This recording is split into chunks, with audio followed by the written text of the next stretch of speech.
Been a while since you felt like this. Been a while since you felt like this. Been a while since you felt like this. There must be something wrong.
Hello everyone, welcome to Gdansk, Poland, a city of just around 500,000 on the north coast of Poland on the Baltic Sea. So beautiful. This is day one and the final event, the men's short program. Mark Hanratty will be joining us from his home studio in Nottingham. Now coming into this event, the favorite Sena Takahashi of Japan, winner in week number one in Riga with a 229.66.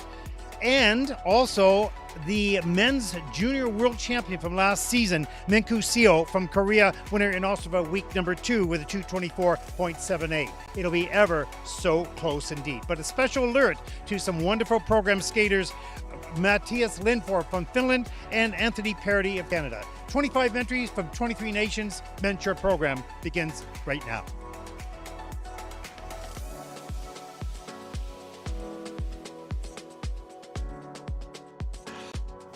Welcome back, everyone, to Gdansk as we fly over the Aelia Arena, built in the early 1970s. It's kind of an iconic building here. I'm Ted Bart, along with Mark Hanratty, joining us from Nottingham 1 hour earlier than we are. Yes, I have managed to see my children and say goodnight as I head to the world of junior men ISU elite skating. What was that? It was a weird title. Men's short program coming up in just a few moments. 25 men in this event, the final event on day one. I think this might be our longest day as we take a look at the officials for this event. We thank them for all the time that they have committed to the sport and leaving their families and their work, taking vacation days to come and officiate at such an event. Thank you for everything that you do for this sport. As we take a look also at the technical panel, and here is the start order for group number one, or the start order for the event, pardon me. Sorry, go ahead, Mark. I just think it's so fascinating that despite that it's a random start order, that we can have the Canadian skaters skating back-to-back in the lineup, and that we can have the World Junior Champion and winner of the previous Junior Grand Prix, Minkyu Seo, in this first group. It's really anybody's game, and I think it's although we discussed in the previous warm-ups about the legitimacy of having a random start order, I think another thing that people who haven't competed this event won't know about is the official draw and the excitement of that. I think it's when you get the skaters are forced to step up and pick up a number from the bag. That's another. Oh. Carry on. Oh, sorry. I just think it's such an exciting moment for the skaters, and it's just a part of the experience, having to go and pick out your number, and then somebody picks at number one and everybody claps. That's part of the kind of grandeur of the experience. Yeah, no, we talked about that. It's important in the juniors to learn all sorts of items that have been surrounding this sport for many years, and of course the juniors, it's all about learning. You see Anthony Paradis on the screen, and that draw gathers everyone together from around the world. All these young skaters getting to meet each other as they draw for the number start order in the short program. And of course, in the free program, it's just a reverse order, so that's sort of already done. So I think the juniors has got it right, at least at the moment, and gives these kids a lot of experience at a young age. So I like the open draw for the short, and we've seen actually it's worked out quite well. We've had good skaters, and each one of the groups and sort of kept the interest all the way through. So, yeah. And as we see Casper Johansson, we've got some skaters in this group that have been so injured, and this is their first Junior Grand Prix assignment. And then we've got, as you said, use the term variety show, Ted. In this group, we've got skaters returning from injury. We've got skaters who are World Junior Champions, and then we have Anthony Paradis, who is a phenomenal performer in his own right individually. So this first group is an exciting one. You know, it was back many years ago when sport had changed with the likes of John Curry and Tyler Cranston and Janet Lynn, and there's a number of them. And what happened is those people were complete individuals. They brought their own style, their own thoughts, their own wishes of what the sport would be to the ice, and they attracted a lot of people. And what you see in skaters like Mateusz Lenfor and Anthony Paradis is that a free spirit, if you will, and bringing something different to the ice. Some people may like it, some people may not like it. It's not the point, is that they are completely themselves on the ice and at ease. Regardless of the sport aspect of doing the jumps or not doing the jumps, the performance is unique and different and innovative and important for our sport. We're really treated and really lucky that the support networks around those athletes have allowed them to embrace that individuality and that originality. And I think maybe that's a sign of modern culture, that we're more embracive of difference. But I think it's wonderful that we've got that spectacle rather than just athletes who are trying to fit into the mold of what was the previous world champion. Yeah, it's hard. You know, we talked about the choreographers having one of their big parts of the job is bringing out that individual inside, and what you see on the outside and what you hear on the outside isn't necessarily always what is on the inside. So a choreographer will work with that athlete and make them feel comfortable with bringing out who they are and who they want to be and what they want to look like on the ice. But there are some athletes that don't need that from the choreographer because they just have that mold. They are just born that way, and they're not afraid, and they have courage, and they are distinctly different, and it's just automatic in them. And we'll see that with a couple of the skaters here, and a number others as well.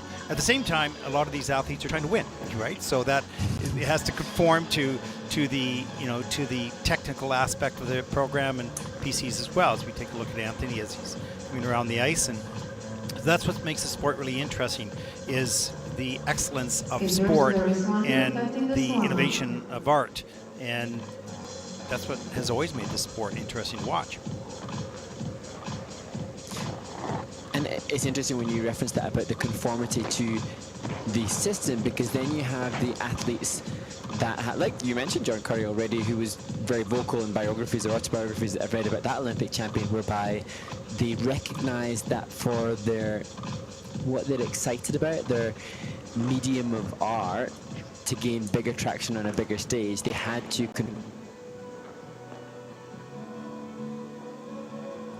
We just lost Mark there for a second. Sorry. Okay, there you are. You're back, magically. Woo! And so I suppose then for Anthony Paradis and Matus Lenfor, who we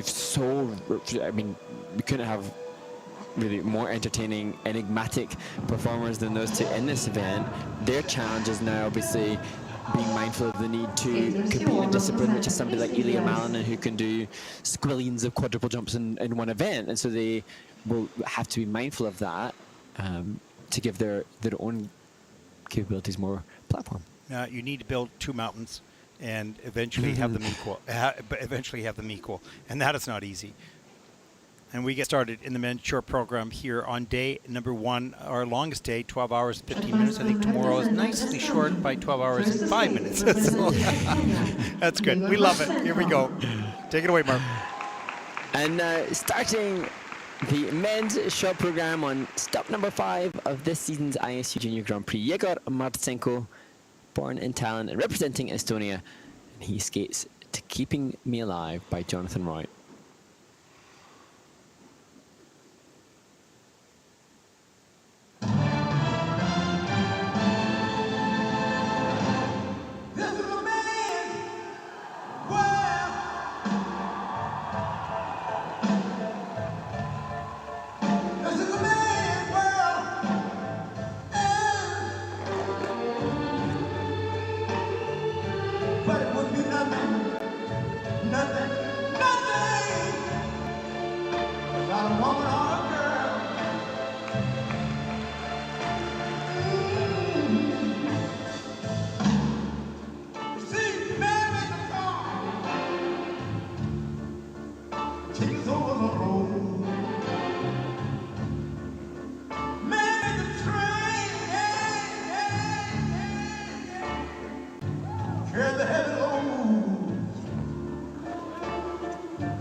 Yegor Martsenko from Estonia opens the men's shot program with a much better performance than he delivered in Riga, where he had a fall on the triple flip.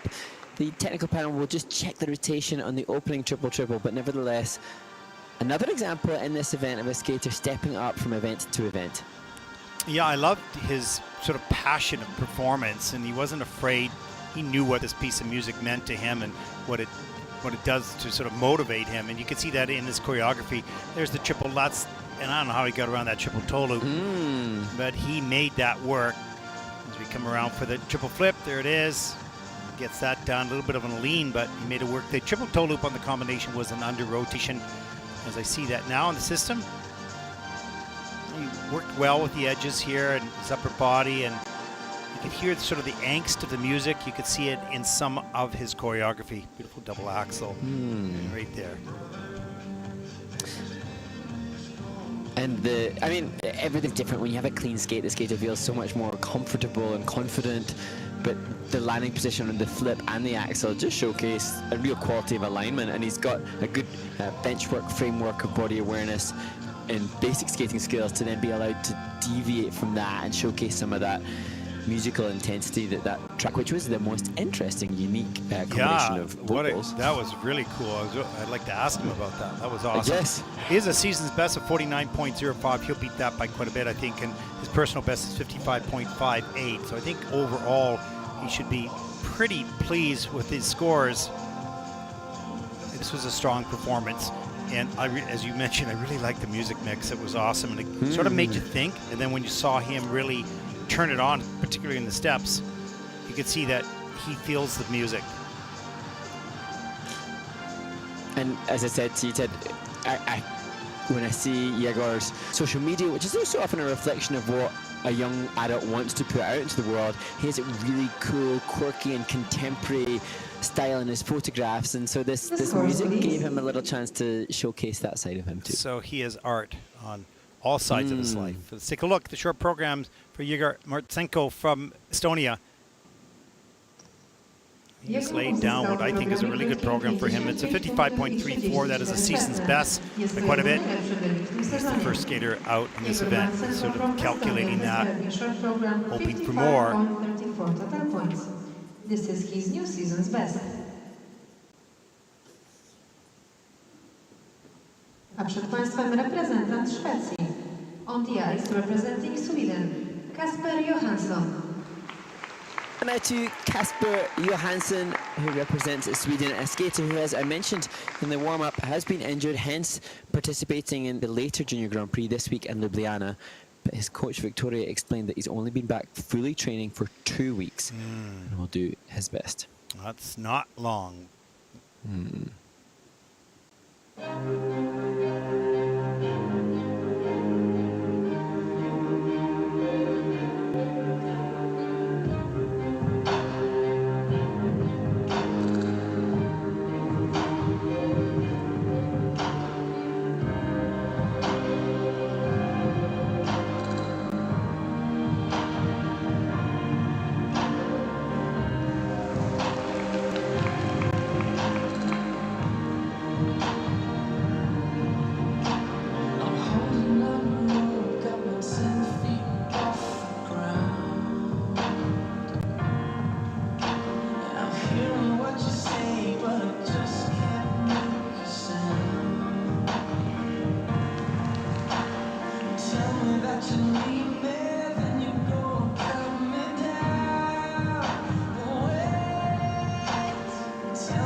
Well, Casper Johansson, despite the injuries that he has endured, able to bank upon all of the experience that this 18-year-old has and skate a really great shot program. You would not know that this athlete has been sidelined. You know, sometimes the injuries actually give you time to breathe.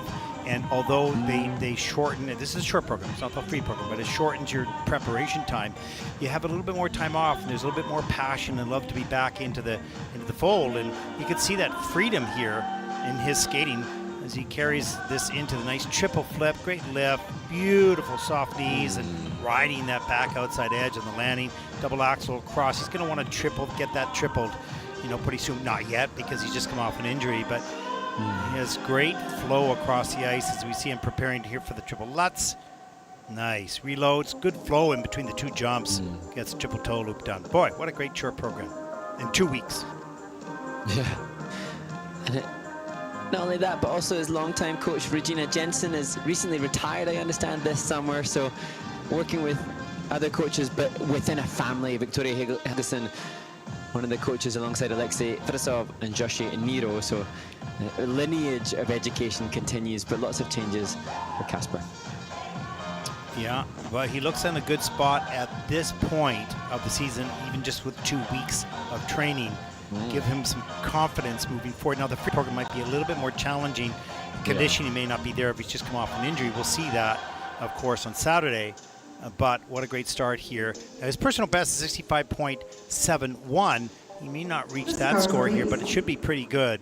The nice, tidy, clean, short program here in Gdansk. Let's take a look at the scores. It's a 63.39. Small tilt to the headset. Okay, that's okay. That's not bad. Not far from his personal best after only 2 weeks of training. He's currently in first place. Przed Państwem reprezentant Korei. On the ice representing the Republic of Korea. Well, the next skater, Minkyu Seo, was third here 2 years ago. Now, as the current and reigning world junior champion, you have to assume that all he wants is gold in Gdansk as he skates to beautiful music by Ludwig van Beethoven of Moonlight Sonata.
Minkyu Seo, the junior world champion, cannot replicate what No. Shimada, the junior world champion in the women's discipline, did earlier today with a clean skate, and unfortunately, it will be Minkyu Seo, difficult Korea. performance to swallow. Yeah, and you know, this young man probably has not experienced many performances like that where he has 2 major mistakes and, you know, just learning to cope with that. Having said that, it's always what we say because it's so true. This is not a bad thing. He's still very young. You need to have these distasteful moments to make sure they don't happen at the most important time in seniors a little bit later. So let's take a look at some of the elements in this program. A little bit of a surprise for both of us as we sort of gasp off air. Mistakes happen. Here is the axle that pops open, that takeoff edge slips right out, and he has to just bail on that. Here's the triple Lutz, inside edge, takeoff, I think, and then back of the heel, it catches the ice, and he takes a hard fall close to the boards. But he does come back later with a triple flip, doesn't make a mistake on this one. Nice and solid as well, but this is far short of what he's capable of. His personal best is 80, and the season's best is 77. He's going to fall almost 20 points south of that. And he is the first South Korean man to win a junior world championship medal. And you just question then that weighs heavy on the skater, and actually although he won the Ostrava event, the Czech skate, he was third in the short program there, second in the free skate, but based on the way everything panned out, he won the event overall. But he didn't look wholly comfortable necessarily at that competition, and it's just, as we've seen with others, just acclimatizing to different Mark, pressures and I'm not so expectations. sure. I'm not so sure that the junior world win wasn't a bit of a surprise for him.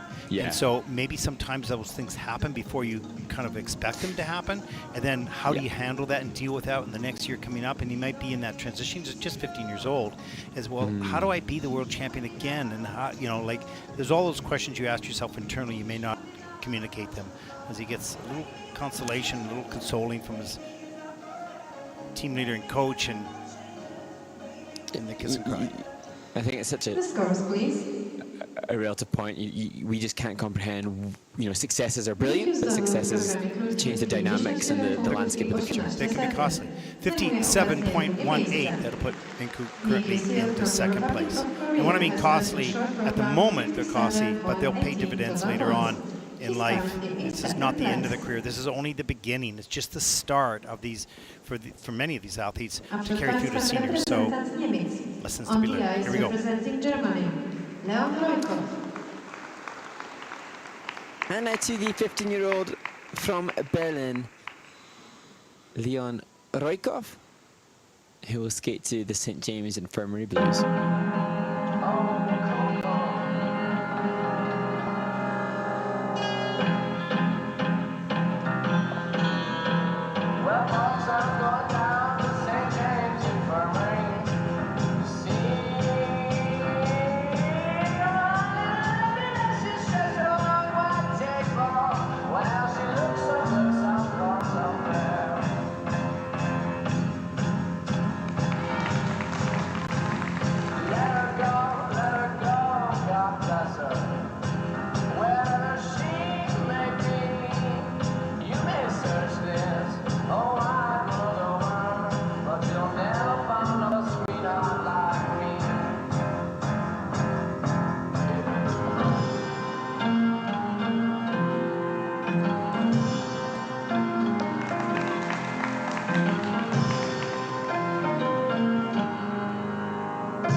Leon Rojkov, just 15 years of age, in his first Junior Grand Prix, and he looks so comfortable on this stage. Like, this experience is no biggie. He's just out doing his job. Mark, he reminds me of a young Aelia Kulik. He has those great knees. He pops up the axles, very similar, you know, the hair thing, as you mentioned as well. And it's a great athlete, lots of fun, and not afraid to express himself in with that music. Let's take a look at some of the elements in the program. Look how fast he accelerates. There's the triple Lutz. Great. Gets the free leg back. Up into the triple toe loop. And that's on the quarter by the technical panel, which is accurate. There's the triple flip. Look at the lift off that. Nice, easy riding edge. This guy's a natural jumper. Deep sea ice very quickly gets up in a rotation position. Nice and tight in the air, too. Beautiful. Wow, that's going to, as you mentioned off air, that's going to be a beautiful triple. And here a chance to see some of the choreography. He's been working with Yoti Politoakis for 4 seasons now, and Yoti was a great single skater and ice dancer, and that collaboration between them is obviously something that's being developed, and how wonderful for the athlete and the coach to find somebody that they trust to help see along. Yoti explained that they're working on finding his own style and playing with different genres, and how great that they found that good team. Yeah, he's got, you know, he's got a, look at that, 2 thumbs up, waves. He's got an upgoing personality. He's not afraid to express himself in that music. That was fun. Great athlete, bright, bright future. And I was just thinking, Leon will probably be eager to try to secure the Junior World's minimum technical element score. And his previous tech score best in short program was 27.63. He'll have added to that here. So now, as we mentioned in the previous Junior Grand Prix, it's the combination of the tech scores in both short and free.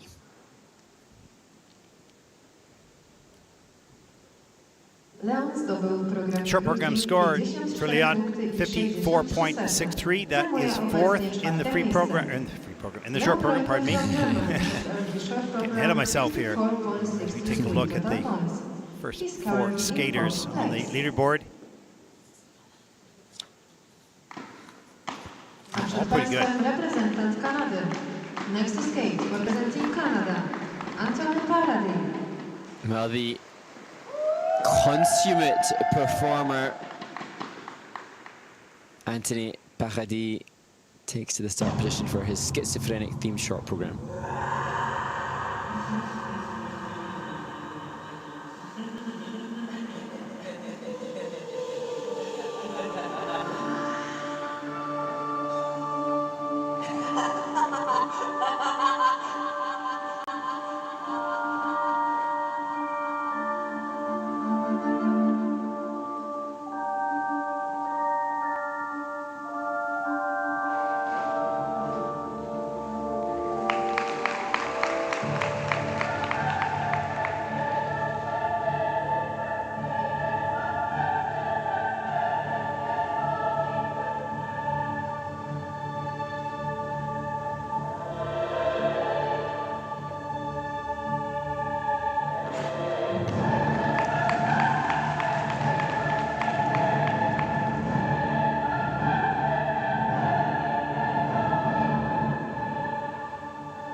Much better for Anthony Paradis. He did double loops in Riga and fell then on the triple flip, or had mistakes with the triple flip later in the short program. This, although not perfect, a much better reflection of his tech score, but it will definitely be the program component scores which help to keep him in contention. And interestingly, at the last event, despite the mistakes, he still made top group for the free skate based on the quality of the skater's program component score. Yeah, we were talking offline a little bit about how much energy is expended with the choreography. It's one thing to do the jumps and the spins, which are also exhausting or tiring, but look at the detail of the physicality of this program. It's huge, and to keep that up all the way through, there's the triple lutz, hands above the head, nice straight takeoff, push up high, gets around, first element accomplished.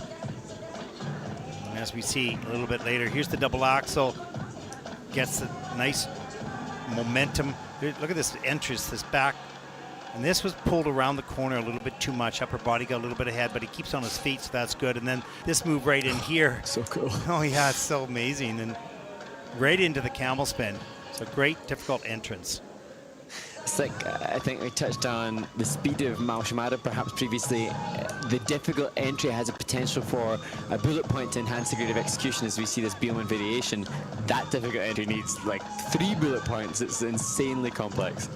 And all these steps here, it's, you know, this is, yes, it's a step sequence, but it's also choreography, and it adds to the program. So as Jason Brown talked about, or was it Caitlin talked about, the elements as choreography, and that's what Anthony has. All those elements are just part of the program in choreography. Let's take a look at the scores. His personal best is 64.84. Can he beat that here with this score? Yes, he does, with a 70.71. Sees his best. You can see some joy on the kiss and cry couch. And that puts Anthony Paradis of Canada currently in the first place. 70.71 total points. This is his new season's best. He's currently in first place. Well, that was a good first group, Mark. Yeah, I feel we've been really treated to the first group of different and exciting performances. Obviously disappointment from Minkyu Seo, but Anthony Paradis really showcasing such amazing performance capabilities. It's good to see Casper Johansson delivering after an injury. And you know what is nice and I think healthy for skating, and we wouldn't want anyone to skate poorly, but the reality is some people have a good skate, some people have a less skate, but is that there is more depth now. And we're seeing skaters from around the world in more countries challenging. They may not be right at the top, they may not be on the podium, but they're maybe 4th, 5th, 6th, and 7th, and they're putting a little bit more pressure on the top group than was happening before. That's a healthy thing for the sport, and I think it makes it more exciting, even for the kids, even for the young men and young women that are kind of already at the top. When they feel a little bit more pressure, it's better for them. You need to be pushed to excel. And so that's beginning to happen here in the junior men and the women as well. So it's good. Yeah, and just thinking through the 5 performances that we've seen just now in the men's short program, submarring Minkyu Seo from Korea, 4 of the 5 performances were, I think, the season's best at very least, close to personal bests. And so if that can carry on, if that positive energy can carry on through the next 20 performances, we're in for a really good men's short program. Yeah, the key word is if we can. That's the key word. Please. Do we have any other questions coming in there, Mark? I have seen no further questions. So tomorrow, everybody, we sincerely hope that you will share with us your thoughts and opinions. I know that I often try to check and get intel, get information on the skaters, and I try to do that from a kind of very much from the horse's mouth, if you like. Try to ask from the skaters or the coaches or the choreographers for information. I don't ever dare to go onto some of the forums, because I think that would be where questions are posed, but they might be of a more skating nature, so we'll see. I'll stick to the no. I mean, it's just to provide an opportunity for our audience to, I love the questions that come up. It's been brilliant. They're really, really good questions, and sometimes we talk a lot I'm not sure we give any precise answer to them, we give them sort of scenarios around the situation, but it's very good. It's healthy talk about the sport of figure skating and about some of the athletes and what they go through, and having the contributions, as you mentioned several times now, with the senior athletes like Jason Browns and Caitlin Osmonds and everybody joining us in the conversation as a guest commentator or in an interview really helps to have a wider conversation. So any of the questions that you have to bring to us, we often take, well, that's a good question, let's ask so-and-so that. So it's not only just for this broadcast, it's really to engage in a deeper thought process as to where the sport is at, where it is going, or where you'd like to see it go. And, just get your feedback. I think fans are very important for their opinions. I have no problem with a person saying, I like this, I don't like this, I want this, I don't want that. Absolutely no problem. Our only issue is making sure, particularly in the juniors, that this is not negativity about a person. It can be about something in the sport that you're not crazy about, or asking, well, why is it like this and who makes those decisions? That's all fair game. The people, the personal people are not, but all of that. So please, audience, send us your questions and your thoughts and your interest, because sometimes really good ideas come from the field. And, those ideas are heard by people that can be brought forward. And so there's value in debate and value in discussion. So now I'm going to stop talking. You carry on, Mark. Well, no, too much airtime. But that's a really brilliant thing to hear, Ted, because I obviously been involved in the Shape Hearts campaign, and this past week there kind of been further developments online following the Nebelhorn Trophy, and Spanish ice dancer Olivia Smart took to social media to acknowledge that she had seen fan chat online, and it had been unkind and it had been quite offensive. And so Olivia, who is such a brilliant advocate for the sport and speaks up and speaks her mind, and she, in a very calm, collected way, probably after she'd coped with her initial reaction to it, took to her social media to say those that comment online should recognize that we are likely to see it. Now, the Shape Hearts campaign is to acknowledge that there is a need to acknowledge online abuse, and some of in the Junior Grand Prix that has happened, and we've seen people be not very nice, and hence the Shape Hearts campaign. But what you just articulated to is brilliant, is that opinions are welcomed, and I thank you for that concept. Yeah, fans' opinions, yeah, good. Articulate them, voice them, share them, but share them with a compassion and kindness for the skaters in the sport. That's cool. Yeah, it's we really need to probably speak a little bit more about that and encourage our fans to get engaging, because in order for the sport to be attractive to you, what is it that would make that? The ISU has a Vision 2030.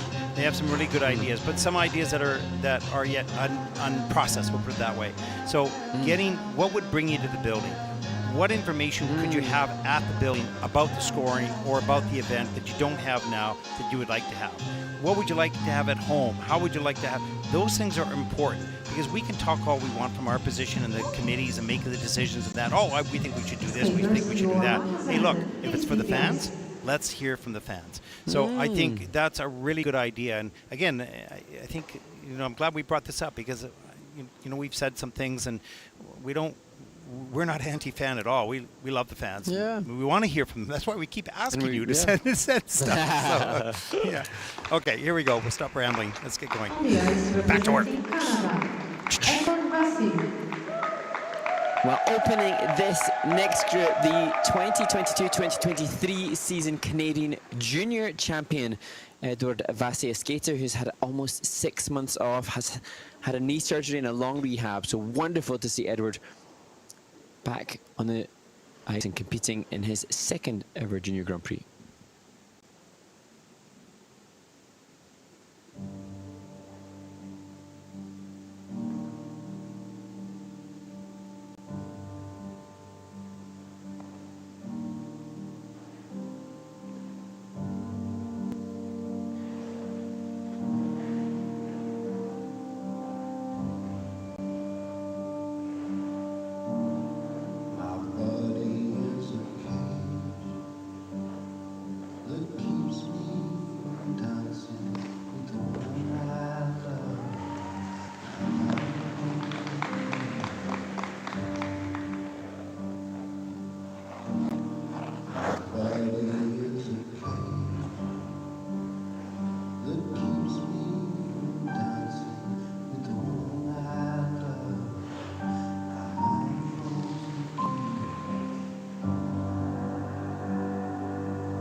Well, Ted, Edward Vasii showcasing a brilliant advert for the coaching staff of L'École Excellence Rosmer, because they have such amazing performers as well as obviously very competent technicians. Just unfortunate that there were the mistakes. I say competent technicians because we can see beyond the mistake. Obviously great technique, just not he's a very today. He rotates so quickly and he explodes off the ice, but you can see right in here the exploration and discovery of what the body can do on ice here. Look at the triple Lutz, is huge, and he has to do a 3-turn, keeps the free leg off the ice, pushes up for the triple toe loop. Look how fast he can rotate. So important. Yes, there's mistakes, he's going to lose points for sure, but the basic mechanics and technique, it's all there. And this was going to be a triple axel, pops because the edge skids and turns too much on the takeoff. There's the triple flip. That was sweet. Makes that look easy. That's how good he is. Now you can see he explores space. So you've got Anthony Paradis in that school as well. And as I mentioned to you off air, that the great thing about Yvan Desjardins and his coaches there is they're just as interested in the core of the person, building that core and that innovation, that freedom of that person, and then building the skating around that. And that's what makes that coaching team in that school very special. And we can see that come out in the athletes here as well. Well, that's interesting because I was just assuming when Anthony Paradis is so expressive, now I'm seeing Edward and I'm thinking, oh, he's crazy expressive as well. So I wonder how much they have motivated one another to push that aspect, but then there's a common denominator in the coaching staff. Yeah, and I think so, and I think they want to explore space, and the ice is a big space, so explore it with your movement, and they're doing that. 60.86 for the short program, that'll put Edward in the 3rd place, and that's not a bad score considering the mistakes. And so that just shows you how good he can be and will be. He's been injured for quite a long time, as you mentioned a little earlier, so actually, that's a good result. Przed Państwem reprezentant Litwy. On the ice, representing Lithuania, Luka Imedashvili. And now to the Lithuanian skater who I so enjoyed watching compete in Yerevan last year, Luka Imedashvili, who lists his hobbies as ballet, football, and the history of Lithuania. Obviously a very interesting young 14-year-old. That's awesome.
Well, I don't know about you, Mark, but if I was to project the future a little bit, we're probably going to see this young man for a number of years. That is a special, talented young man, but both technically and, of course, so timely with the music, just perfect. Give it a little bit of background as to some of his hobbies. Well, and you can see his first hobby listed as ballet, which you can see from the way that he extends his feet and the spin features. He then has football. That in itself fascinates me, the collaboration of ballet and football. And then he studies the history of his country, Lithuania. And some of the skating fans might have recognized as we see this humongous triple flip. Huge. Luka Imedashvili, he actually performed at the European Championships Gala in Kaunas, Lithuania earlier this year, and what a performer he is. This was great. Triple Lutz. Huge, and then unfortunate. Yeah, just unfortunate. But that is a massive triple Lutz and triple flip. And I'm sure quads are going to be very possible for this young man in time. So we see some of the steps as well. Go ahead, Mark. So and interesting, the rotational position, although not, it was actually tighter on that double axel than it was on the flip and the Lutz. His ankles are closed, but he has such huge elevation that I think if he was to close up the gap between his knees, he would rotate a quad. He has to be loose because he gets so much elevation. So I look forward to seeing when the 4 rotations happen. Yeah, what a delight Luka was here, just 14 years old and showing all those skills at this stage of his development. And kind of a comfort, totally comfortable with the music, comfortable with the situation. Wow. And I seem to remember, I think he was with Galina Kukor last year, so a coaching change, but still the talent shining through no matter, I think, where he trains. Short program score 59.82, and that will put Luka currently into 4th place. He looks pretty happy with that. It took him a while to sort of process that. And he goes, oh, okay, that's good. Yeah, 4th, you know. I'll buy that. Yeah, 59, that's good. And there he is. You can see him on the top 5 in the leaderboard in the men's short program here. And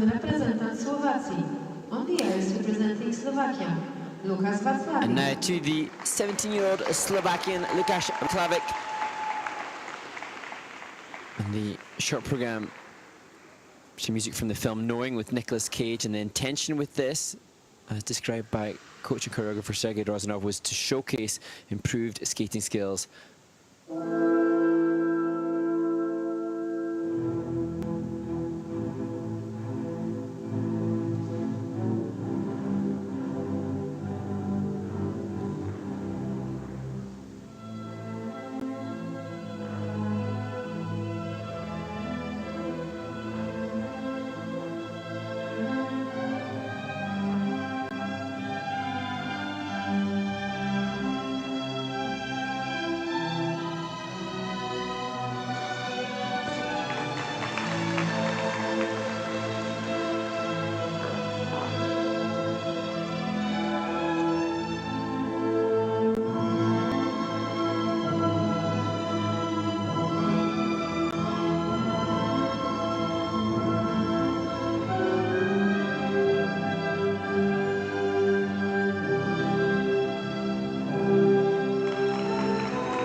Well, Lukas Vaclavik showcased a brilliant shot program when he competed in Riga, and he has just done the same again. Well, you know, Mark, this young man is a really strong combination of great athlete, as we saw with that beautiful triple axel and the combination as well. And I don't know if I would use the word artist, but I would say he's musical, he's connected. Maybe his creations will come in time. I mean, it's good. It's obviously very, very good. But he is a competitor that you could see the technical score and the PC score is similar. Look at that triple axel, floats up into the air, back to earth, amazing. And interesting that his coach was explaining that they were wanting to work on the classical upper body movement as we see the triple loops. Eerie, there's a quad in there. Oh, yeah. And there, that arm movement with the right hand, that acknowledgement of some awareness of classical movement. You can sense that Lukas has a more contemporary style, but it's being refined and honed. And you know, it doesn't matter if it's contemporary or classical, but the ability to do both will serve the skater. Well, that's a perfect point. This young man can do both. He can be classic, or he can be just modern and innovative, and a little bit like an opposite direction as Aelia Melina, because Aelia was an athlete first, and now he's starting to explore the creativity. This young man already has some of that in the skating, not all of it yet, but, and I'm not comparing the two, I'm just saying that this young man's development in both technical and in the PCs is somewhat equal. We'll see how that comes out in the scores. Yeah, it's pretty close. It's pretty close. You look at the element scores plus the PCs, it's not far off. I love the arm head drop. The punctuation of the final, the three notes in the music just sends a really strong signal at the end of the program to the judges for the presentation component. Unless they've already at that point decided, oh no. Yeah. But he's aware, you know, he's not just the jumper. He is aware of the music. You see him working with the choreography to the music. It's excellent. It's not all perfect, but we're going to see this young man in the years to come, that's for sure.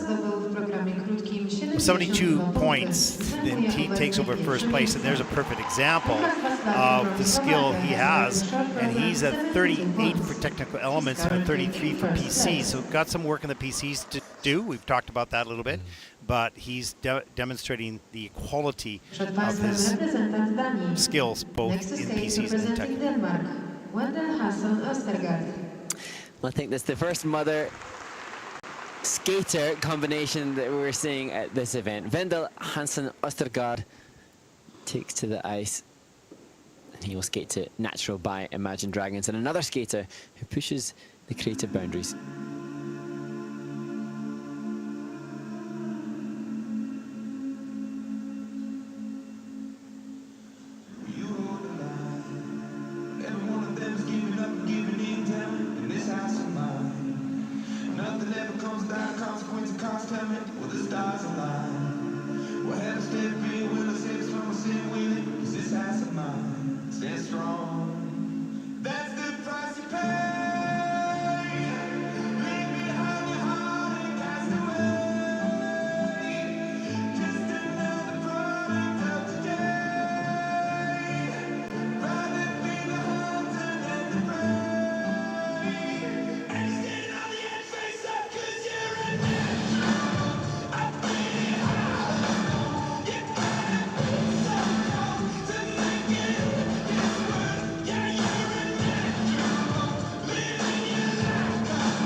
16-year-old Wendell Hansson-Ostergaard completes his short program as skater with, Wendell I think, a Hansson-Ostergaard. natural ability, or well-honed basic ability. This is the skater who I mentioned previously when he's performed on the Junior Grand Prix, doesn't have an ice rink to skate in for so many months of the year when the rink closes, and he has to outsource different environments. And his mum had explained that it's so nice to see him here in Gdansk, reconnecting with others that he has trained with in other venues, at perhaps ISU opportunities or events. Yeah, you know, it's so great to see him free to explore movement, choreography, and performance. You can see the jump combination there. He got all a little messed up, and he needs some work technically, no question, to try to get tall and straight in the air. As we see the triple flip sort of crunched down, didn't lift up very high. That's unfortunate, but just getting himself a little bit more airborne, straight and strong, stretch that body out so he becomes so efficient, aerodynamical, if that's a word. And you can see that little sort of tuck axle in the middle of the step sequence. And I love Wendell's this freedom. His knees are really good, either naturally or just has a good, I messed up the cluster of turns there, but he has a naturally good knee action and ankle action, so the flow is good. I think if he could just tighten the top half of the body so that there's a little bit more solidity and structure to complement what's happening down in his knees and ankles so well. Yeah, I think the skating skills continue to get a little stronger, than what all the movement of the upper body won't disturb what's happening in the lower body. And right now, his upper body is actually you know, very active, which is awesome. And the skates down below, or might be a little bit off, you know, balance in some steps, but not many. But the fact is, he's got heart and soul to perform. You never want to break that. You don't want to hold that back. You just want to improve the skating skills to complement it. That's all. Yeah. And it's a bit like we were talking about with some of the skaters in warm-up with Anthony Paradis and the like, that the skater that has this creative soul bulging trying to get out, that will have a greater platform to showcase itself when the technical score is upped. Yeah, exactly. And you need the base to be solid, and that the base is what happens from your hips into your knees into your ankles. You need to be so solid so that the upper body can create and explore the space and all the different angles that the body can do. And in juniors, you see that as a developing process. It's not all there yet. Once you get to seniors, you don't really worry about stumbling or whatever, because you know the base is so strong. But juniors are still under construction, so you see it a little bit less stable. 41.69 is his personal best, 41.05 season's best. Not sure he'll get to that score here today with that fall. It's a 36.54.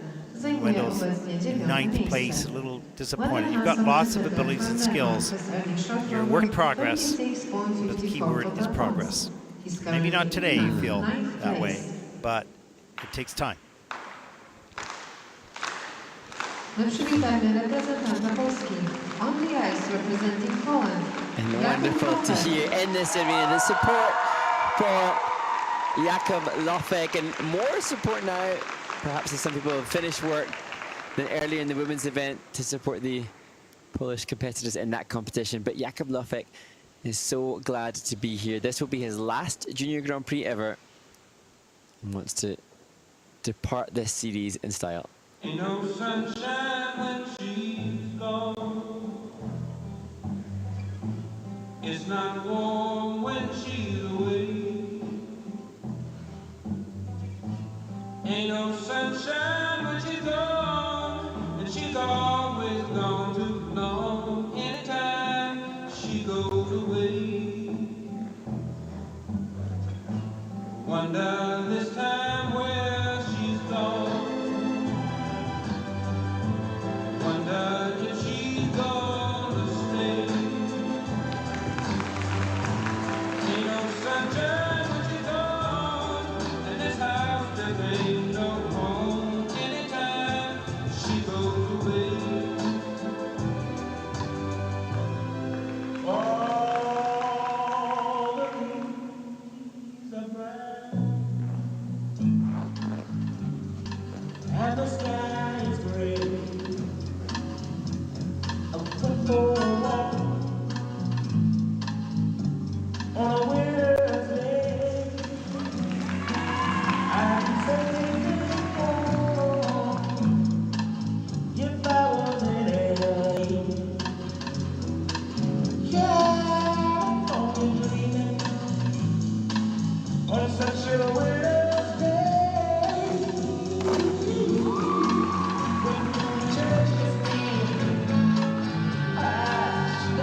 Jakub Lofek, his final short program on a Junior Grand Prix for the 18-year-old, and Jakub Lofek, love the music. Yeah. Such passionately expressive music, and he was hoping for that picture-perfect clean skate.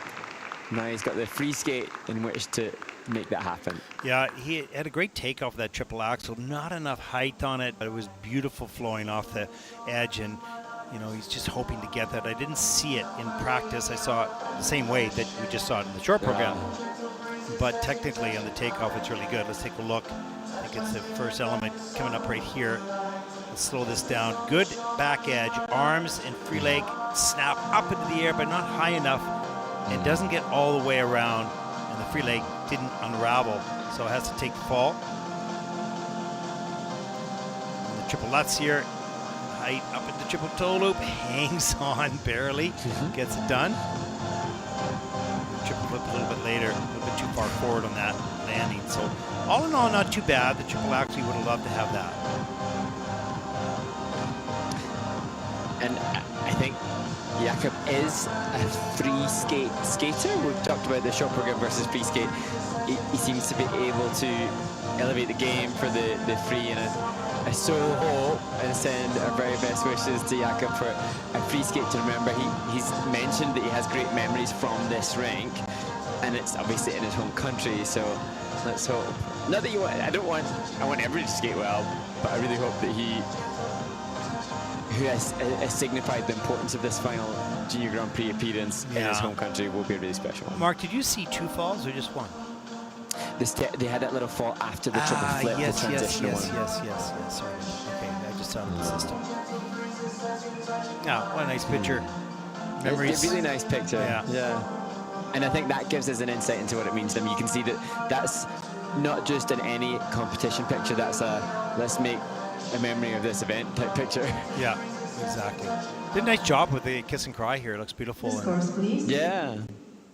Let's take a look at the short program scores. He is a 75 personal best. This is 59.97. It is his season's best this year, and that'll put him currently in 5th place. And, you know you've done 75 and you have a 59, you're, there's so much more in me. His new season's best.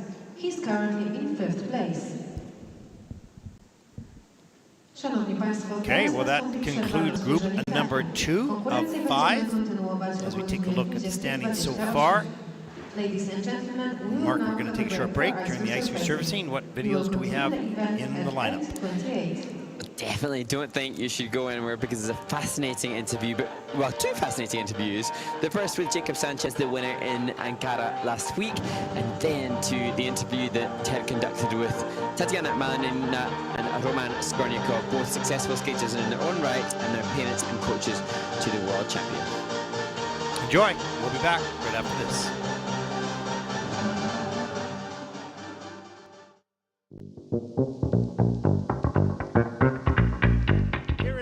With the men's champion Jakub Sanchez of the United States. He takes the title with a 220.25. I was just speaking with Jakub before we went on air here, and he was telling me about all the challenge, new boots, and just having them break. But you took the title here. How did you feel about your free program? I felt much better than previous events, and I'm very happy that I was able to come here and do what I did. It was definitely a very big step up, a brand new personal best for me, and it's also something to work on throughout the season to make better as the season progresses. I've watched you on the Junior Grand Prix for the last couple of years, and you've always been one of the top skaters without a question, and you'd skate a great short program and have challenges in the free, but you look like a different skater this year. Why is that? I really wanted to make some improvement in practice on how I really approach my free skate, because I'm very comfortable with the short program, but the free skate has always been like a mental game for me. So this year I've really taken the initiative to really make the free skate more of like a habit to skate instead of something that I'm like backing away. I want it to be more of something that I really enjoy and I really want to do. And I picked this year's free skate too, and it's music that I really loved. And I feel like having that music that I really loved really helped me in practice and really helped me get where I'm at right now. Do you do more run-throughs is it fair to say you do more run-throughs of your free program? First of all, because you love it, and second of all, because you know you have to deal with it? Yeah, this year I've taken a different approach. I'm doing more free skates in practice and short programs because I really want to make that improvement on consistency as well as my performance and skating skills. So I've really taken the initiative to work more on my free skate, but I'm still training equally on my short program, but mainly focusing on F3. Well, that's a great message for the young skaters out there too, because we talk a lot on the broadcast about run-throughs. You need to do your run-throughs both short and free. Well, what an outstanding performance here. Congratulations on your first win on the Junior Grand Prix here. Where do you go next? I don't know yet. As of right now, there's no second assignment, but I think it could be Slovenia because we have a spot there. I'm not sure if it was confirmed for the other skater, but that could be a possibility. But either way, I'm very happy that I was able to get one. You've done such a great job, made such an improvement this year. Congratulations on that. I really look forward to following your career as you move out of junior at some point into senior, because you've got it all. Congratulations. Thank you. Jakub T of the United States, the champion here in Ankara.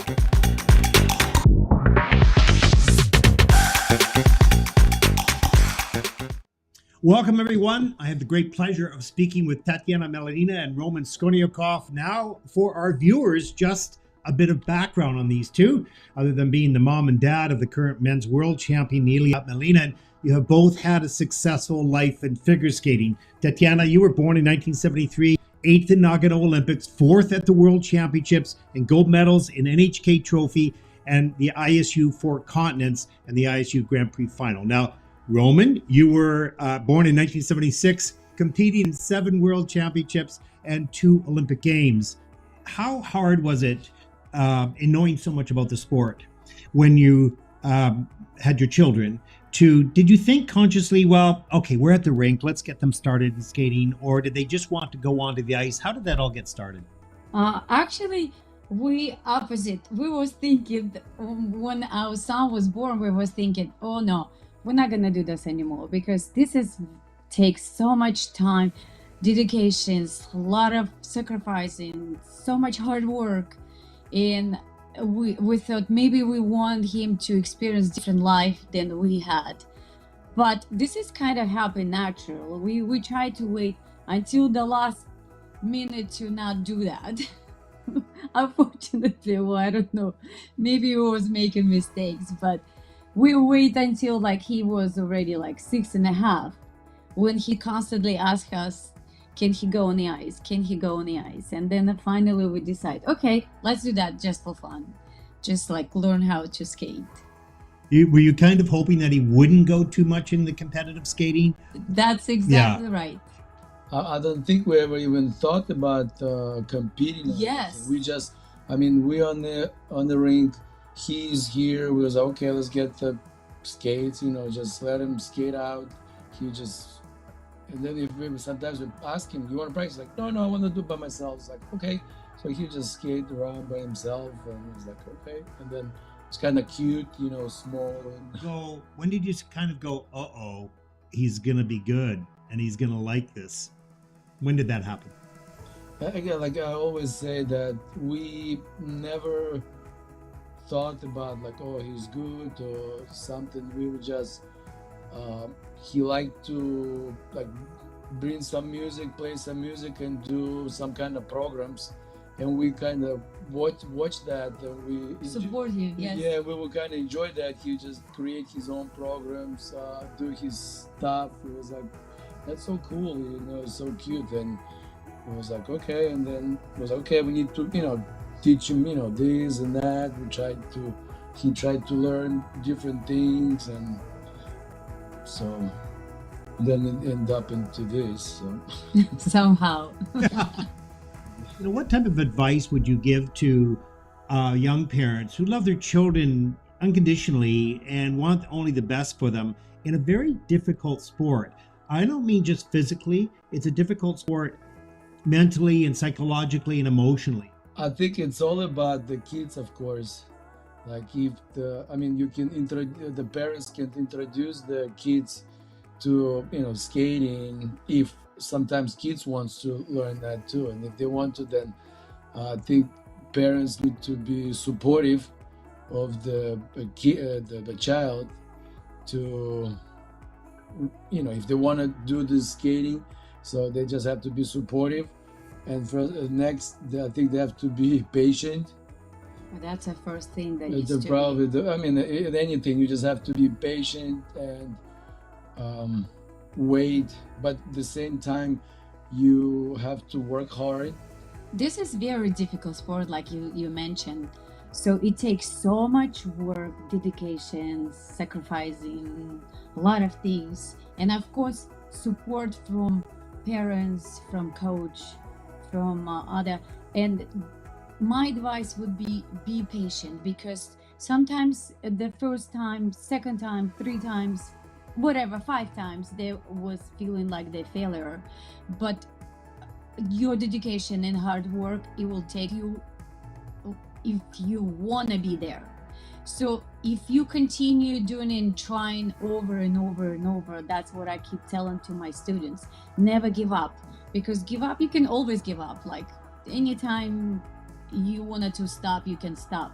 But if you want to achieve your goal, you have to continue trying until you get it. So that's, I would say that's my advice will be.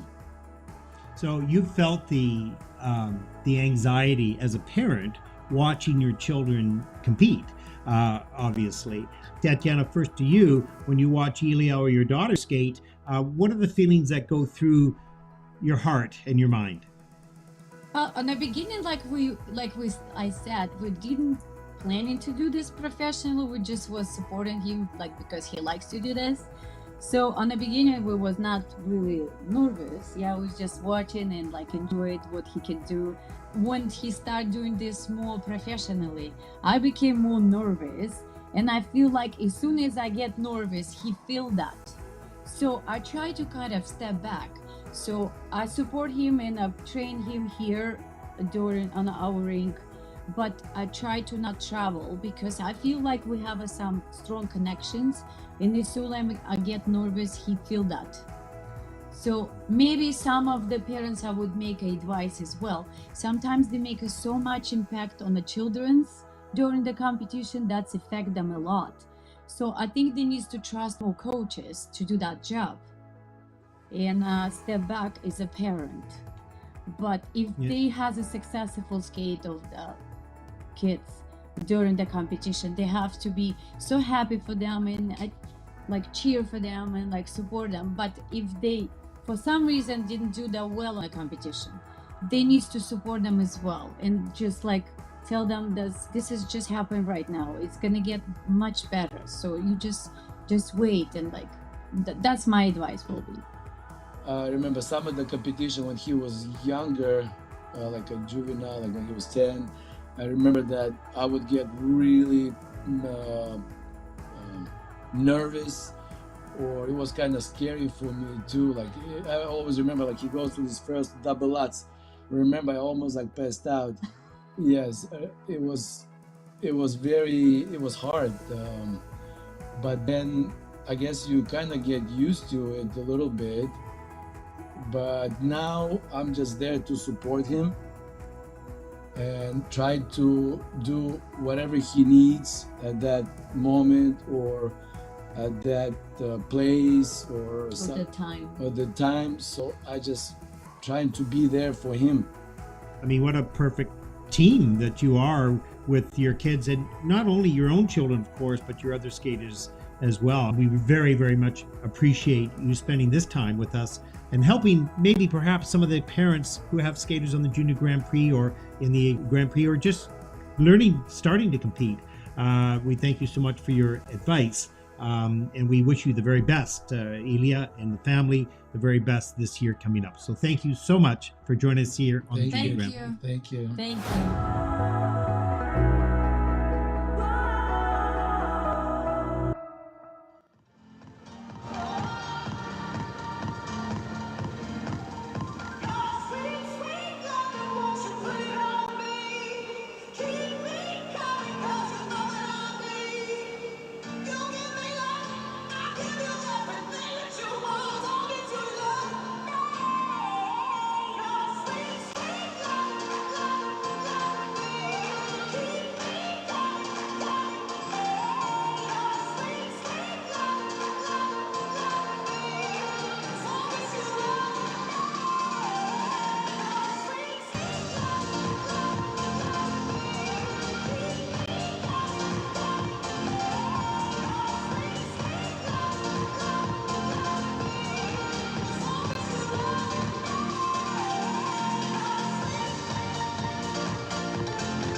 Zapraszamy na rozgrzewkę kolejną grupę zawodników. The following skaters may now take the ice for the warm-up. From Finland, Mateusz Vco. Welcome back, everyone, to Gdansk. The group number 3 is on the ice for the warm-up. Seen some good skating so far, Mark. Yeah, really good skating and diverse skating as well. Diverse in a way that, this bold statement, I'm not sure it's 100% accurate, but I don't feel the amount of diversity has ever been seen as readily in junior men. Say we go back 20 years, I don't think we would have seen the combinations of different types of choreography that we saw in that first 2 groups. No, I think you're right. I think that the juniors are evolving at a rapid rate in program skating skills and choreography and whatnot. So it's interesting, you know, as we see that interview with Tatiana and Roman, the parents of Aelia Melina, world champion. You know, it was so interesting to hear when I spoke to them before we did the interview, and we were just chatting and whatnot, and they said, no, we really never planned for this at all. This was not the mission. We just wanted to be quiet and have fun, and kept on bugging us. So everything came from his soul, everything came from his heart, everything came from his mind. This is not on the, and funny because some people might think, well, that can't be true because they're coaches themselves. I truly believe them that they wanted him to learn to skate, but they didn't want him to do this, right? I mean, it's a big endeavor. That's it. That's the word. Yeah. Okay, we are now hour number 10, so go ahead, Mark. Give us some slack. Yeah, I was just exactly. going to say, I remember Julia Sheko, the mother of 2 of the men that we've seen compete on this season's Junior Grand Prix, and she said very much the same thing regarding, particularly I think her youngest son's participation in the sport, actively didn't want their participation, and I think it's definitely makes it all the more fascinating to see then the success, because then if the parents don't want it and it happens. No, it's a very good message. I think that's what they were trying to say, is that the fact that we didn't really plan this at all meant it all came from him. And when it all comes from the athlete, and there are times that an athlete needs a bit of encouragement, some people would say push, and maybe that's too strong of a word. I needed that as an athlete to find out how good that I could be. Oh, I didn't know I could do that. And thank God the coach pushed me to do it, right? So some people need that, but some people are just internally so strong and they want to do it, and they don't want to be told. They just want to do it. And I think that's what probably happened with Aelia. And he still, you'll see that interview that I did with him as well, and much of what he says in that interview fits with what Tatiana and Roman did in their interview. So look for that. Not sure when, but it'll be on before the end of Junior Grand Prix. So pretty cool. And I think the message to parents, Mark, the message to parents is the best thing you can ever give your child in any situation is love. And that is very powerful. In the days that he needs it or she needs it the most, it's love that will help. In the days that they don't need it the most and they want to celebrate, you're there to celebrate with them. So there's nothing that drops it down. Your love is what they want, is what they need. And so that's, I think, the message that Tatiana and Roman gave. So, okay, now I'll be quiet. Go ahead. Well, no, but it's the most powerful message of all, and for me, having chatted to Karolina Kostner yesterday, she said that her mum, who was a figure skater and was I think a national level figure skater, didn't coach her at all, and she just said she was just purely there for support, and whenever Karolina needed her, she would give her the support, but didn't critique, just gave opportunity and options and love, like you say. And that's interesting to hear that, because of course we talk often about skating parents and how grateful we are for the support they give their skaters to be here, but there are often, I saw some memes about it online recently about skating parents and comedy caricatures about the different types of skating parents at a rink, and there are notoriously, it's like dance moms, parents who can be too pushy or aggressive with a child. It comes from a pretty... Oh, sorry, that was... No, go ahead. But every parent wants the best for their child. Sometimes that manifests in ways that they can't control and aren't altogether wholesome. But how great to then hear for both skaters and skating parents alike to hear from the world champion, and soon you'll hopefully hear from Carolina, another world champion, who said, I had nothing but love and support from my parents, as opposed to the others. You could argue Serena and Venus Williams, King Richard, the film, parents that could be a little bit aggressive in their pursuit of their child's success, but great to hear in our sport examples of.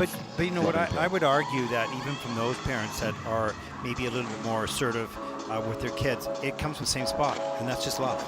And there may be ulterior things as well. I don't disagree with that, but you love your children so much you want the best for them. And sometimes we overdo it, trying to give them the best for them.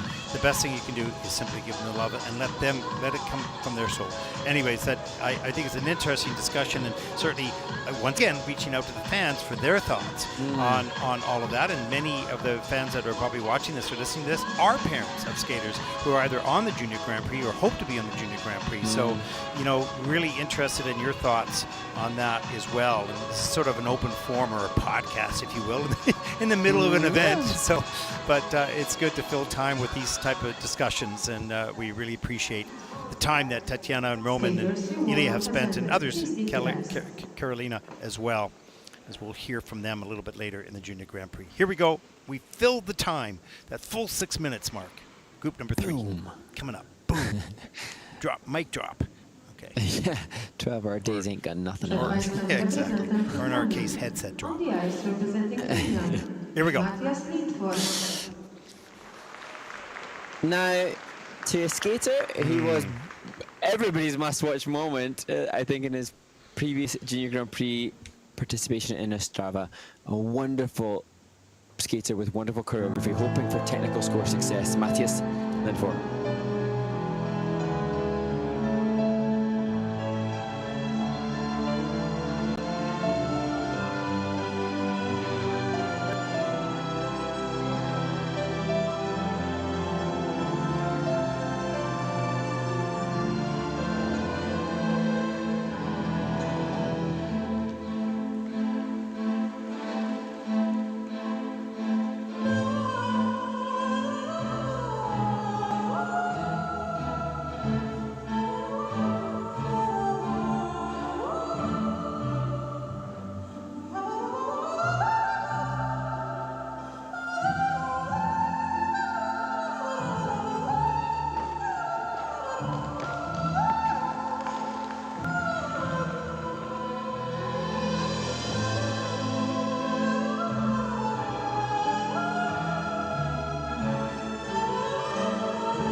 Matus Lenfor representing Finland, another program which had creativity and uniqueness. The music choice in itself, the last opera, unique in itself, but unfortunately, mistakes again for the tech score for Mateusz today. Yeah, also, you're going to see a completely different program in the free. So this is the more conservative Mateusz, and the free program is extraordinary. One of the problems or challenges, we'll put it that way, for both Mateusz and Anthony Paradis of Canada is the physical exertion they put into the choreography. And also, I want to say distraction's not the right word, but how do you learn how to perform at that level with all the movement and connection to the music and focus for just less than a second on the jump execution? It gets complicated, and those skaters that are at a very high level of choreography and performance have a more difficult time to be consistent technically, at least in the early stages. Yeah, and it begs the question as we see that increase in speed feature within the combo spin, whether or not I'm now thinking, having heard from Caitlin Osmond about her philosophy that she used to help her, because I love that forward outside pivot, difficult exit from the final change for combination spin. But Caitlin Osmond just explaining that she had to consider the jumping passes as an aspect of the choreography. She enjoyed the choreography so much, so thinking about the jumping passes as an aspect of that helped her to piece together a more consistency. Yeah, thank you for bringing that up, because that's absolutely true. She worded it so beautifully. Once these skaters work those jumps not as jumps but as choreography, it might make a difference. 56.65, even with the mistakes, it's not a bad score, and that'll put Mateusz currently in the 8th place. But watch the free program on Sunday. It's something very unique. We don't know what'll happen technically, but all I know is that we were blown away by that program, and so was Jason Brown. Next escape representing Czechia, Jakub T. Now to Jakub T. His sister Barbara has already competed today. Now it is the turn of the youngest sibling. These mountains are Mars and we're destined. Infinite stars and there's me and you. There's nothing he's doing, just keep on moving and be here now with me. Dance, dance, dance, let it beat, beat, beat. Dance our love and me. Tonight with me, tonight with me. Won't you cut it up and dance all over me? Tonight with me, tonight with me. Won't you cut it up and dance all over me?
Well, Jakub Jakub T, representing the Czech Republic just seems to be spot on in terms of his consistencies.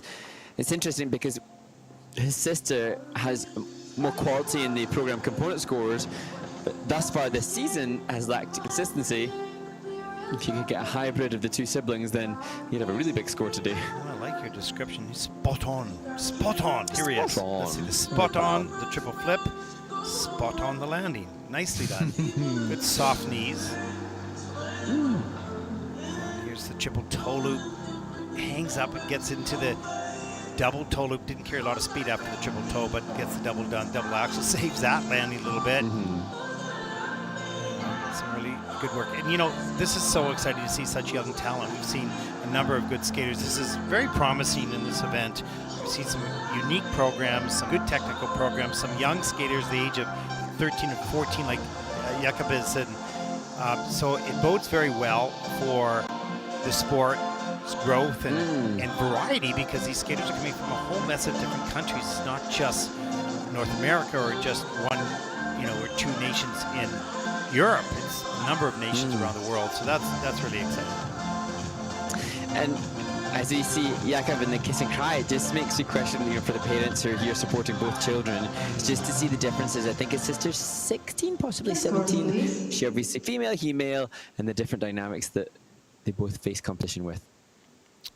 Yeah, totally. It's a family affair, that's for sure. 48.79 for the short program, and that put Jakub currently into 11th place. You can see, you know, it's really interesting when you see a skater go, yeah, okay, that's right. I know, I made mistakes, that's the right score. That is so cool that they know the system well enough, and they're also honest with it. So, you know, good on him. A przed Państwem reprezentant Izraela. Next to skate representing Israel, Tamir Cooperman. And now to Tamir Cooperman. He was just off the podium, 4th in Ostrava. He looked really strong in warm-up, showcasing some very impressive speed into and out of the jumping passes. He'll open with a triple axel. Oh, there you go. Okay. Great minds think alike.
Tamir Cooperman again with a solid skate. There was a slight lack of rotation on the triple toe in an otherwise clean skate when he performed in Ostrava. I don't think that's the case here, as his training mates and I think housemates from the pairs event, Sophia and Nikita, applaud him ringside. And his coach, Garcia, described him as one of the hardest working athletes she has ever worked with. And Lee has worked with so many members of the Israeli Skating Federation, so for her to say that, indication of how good this young man's work ethic is. Well, this young man was on full speed for the whole program. He didn't let up at all, and he was on top of his game all the way through. We see the triple axel. Look at the arms and the free leg. Lift him off that edge. Huge air time. Nice soft knees and landing. Spinning around on the ice on his knees into the triple flip. Very difficult, but you have to stop that rotation to take off. And then the triple toe loop. Gets that right arm out to check it. He's just, look at it. I mean, even if I slow it down, he's still going fast. So, you know, it's amazing. Guy was just, full set of batteries today, that's for sure. What a strong program. 72.75 is his personal best. He's going to beat that here, I think. Yeah, and it just makes you question then with Tamir, because Galia, his coach, had said that he's improving every day, which is, that sounds amazing. That's not common, to make constant leaps and strides forwards. But then it's going to be now, based on the improvement he's made since his last event in Ostrava, what will Tamir do by Junior Worlds? What will be the refinement for this athlete? Yeah, did he just discover how good he can be by making that progress, to this? And he just didn't back off. He was completely in the zone. 75.58 as he goes, whoa, look at that. Okay, that's the season's best. That puts Tamir Cooperman into first place, and that is a sincere smile from his heart. Wow, that's great. They keep on elbowing each other. They're going to start a little rumble now. Did you see what just happened? Yeah, that was awesome. That's great. A lot of fun. A przed Państwem reprezentant Republiki Południowej Afryki. On the ice representing Republic of South Africa. And now to Cody Cock, representing Republic of South Africa. He competed in Bangkok and had a 39-point shot program in that competition. We'll be hoping to cross the 40-point marker with the performance over the next 3 minutes.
Well, Mark, I think that is such a cool program, and he's like an aggressive skater. It was exciting to watch. Yeah, there were some mistakes, but wow, this young man left everything onto the ice. Wow. That was great. It wasn't, and you know that Ina Bauer, prior to the double axel, the speed, first of all, the speed going into it, then the position, then the placement of it musically in front of the judges. It was like Yuan Cha, the great Korean men's skater. It was amazing. I'll remember that. Yeah, what I sort of really admire is his basic skating skills. It's quite good. There's lots of power and speed and flow and good knees as well. As we see here, there's the triple toe loop. This got all a little mucked up a little bit here. Gets the free leg back just in time to try the double toe loop. It kind of stands up and mucks around. Has to do a step out. The upper body, lower body were not in alignment on the double toe loop. Here's the double flip. It says in the planned program it was supposed to be a triple. That popped out to a double. Look at that little split there. Look at the speed and acceleration on every step as he uses his knees and his deep edges. Here it is. Oh, wow. Yeah. I was praying at this point. Yeah, do it. Oh, no. Please, after that, Ina Bauer. And straight, I mean, because then it would have come with the spread eagle landing and it would have been so glorious. And he knew that. You could see him sort of throw his left hand down just in frustration. Great strong ending as well. Exciting skater. Absolutely exciting. Had his challenges tonight, no question. Don't give up that excitement that you have, and that passion for performance. Just learn to work with it and control it in the jumps. And he has actually relocated now to work with Doug Hall, who's with him. He had some visa issues, but now he's permanently relocated there to train. And Doug has explained that he will prepare students to have the necessary tech next season for Junior World. So coaching people on a mission. There you go. Season's best at 44.69. And that'll put Cody currently into third place. Cody Cock from Republic of South Africa has earned a short program 13th place. 44.69 total points.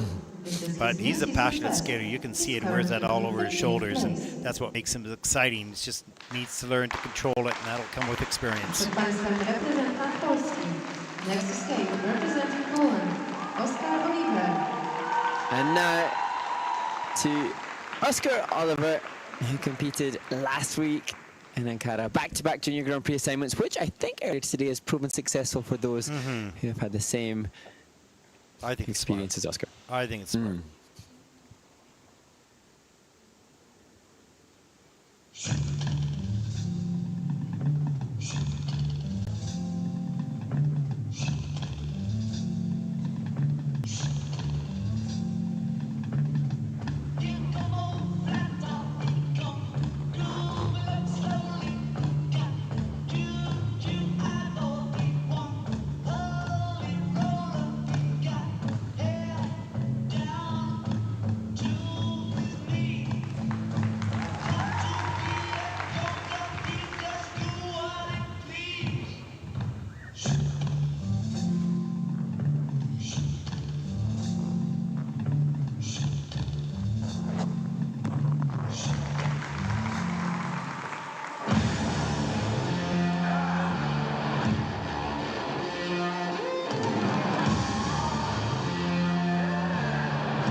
Well, Mark, for my money, this was an unexpected and outstanding program by Oscar Oliver from Poland.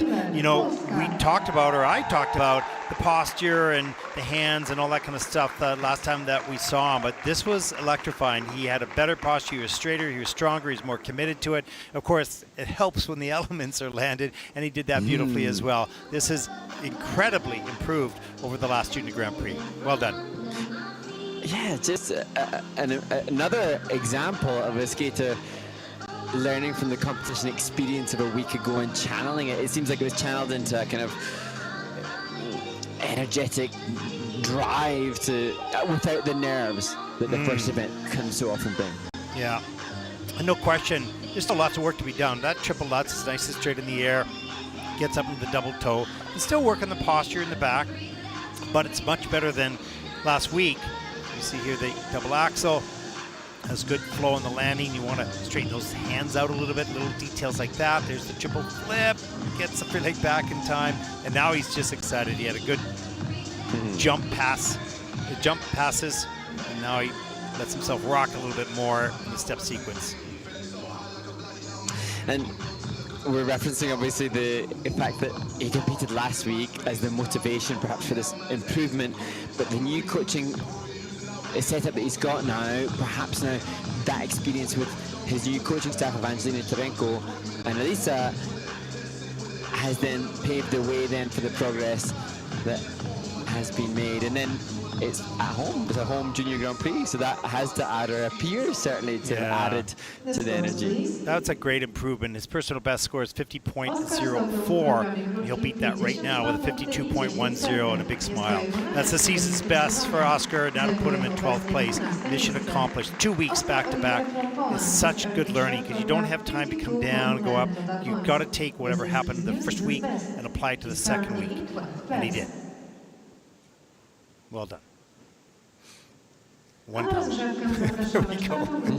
Okay, group number, what's up next? Group number 4 takes to the ice for their 6-minute warm-up. Yeah, we got 2 more coming up with one ice resurfacing as well. And we will finish that long day, which has been fun. I mean, I've had energy all day long.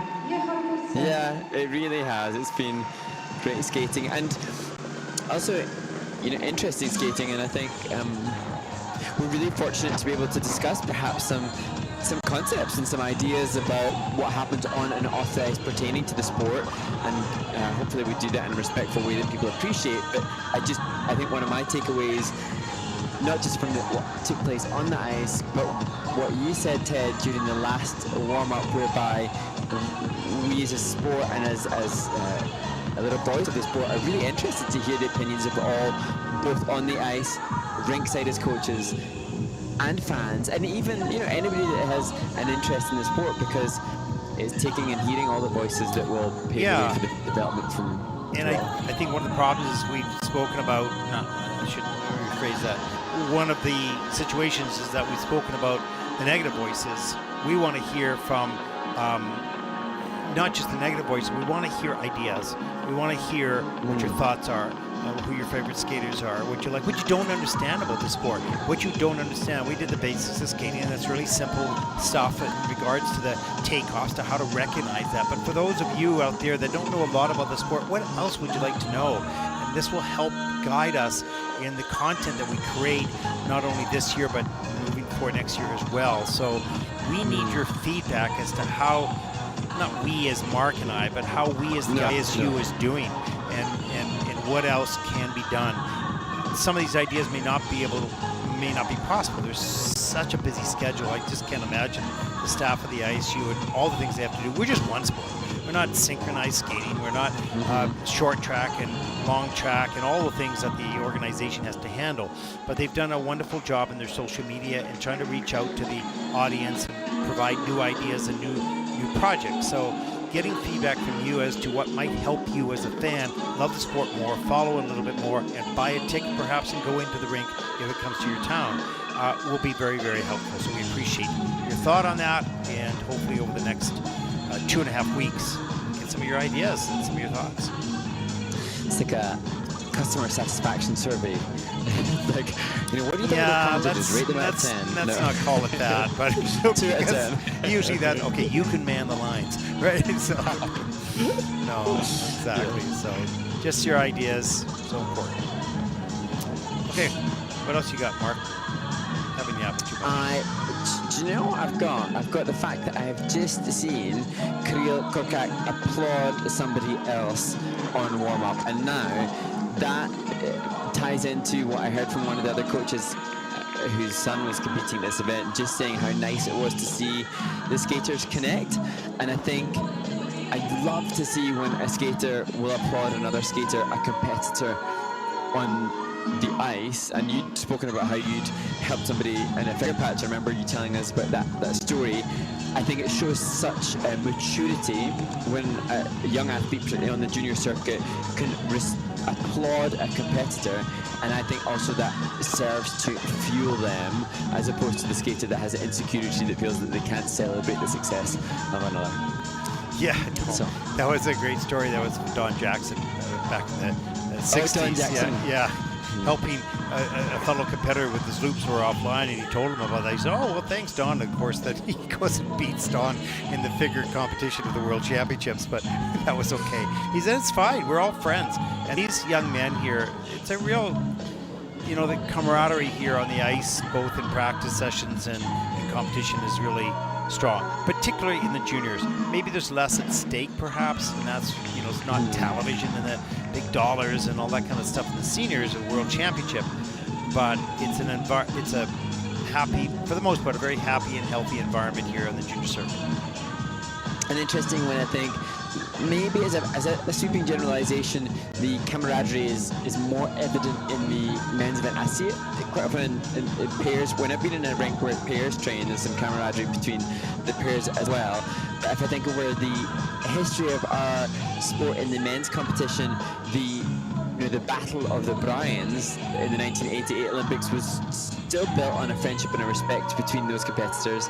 And then Nathan Chen, Yuzuru Hanyu, that 2018 Olympic cycle, there seemed to be certainly a friendship and a respect between those competitors as well. Even the most, the biggest stage of all. Yeah, it's very cool. And, this level, these skaters are meeting each other for the most part for the first time.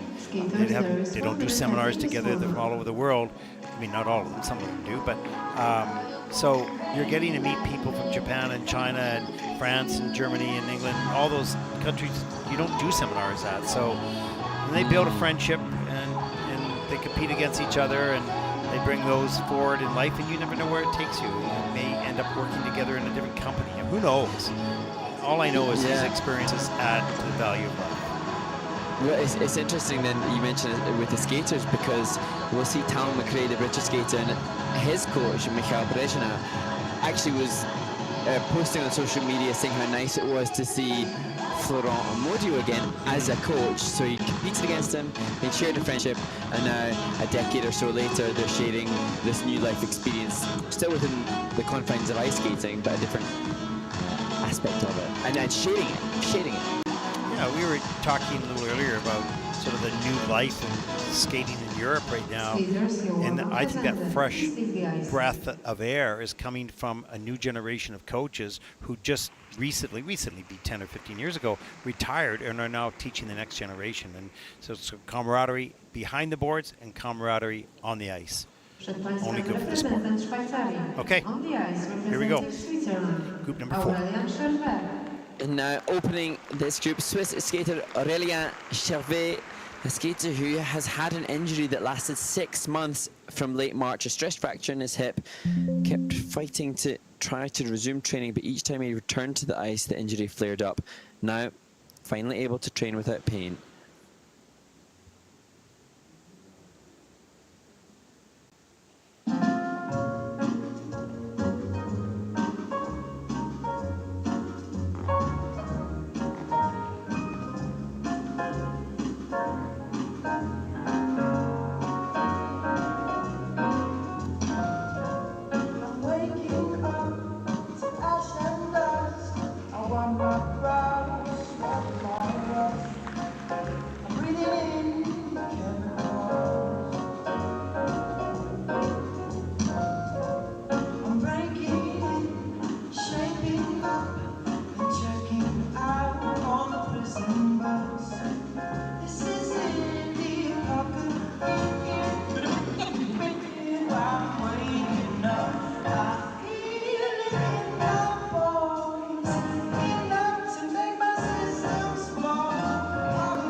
for today. He is a 61.72, nod of approval. He's happy with that, and that'll put him currently into 5th place. There you go. That was successful. Sit back down for a bit longer. Yeah, just a little bit longer. 2 thumbs up. Here we go. Hey. Przed Państwem reprezentant Łotwy. On the ice representing Latvia, Kels Kakat. And now to the Latvian skater Kirill Kakat. He, one of many skaters that has performed here at the Solidarity Cup before. He was 17th in Gdansk a year ago and performing now to Another Love by Tom Odell.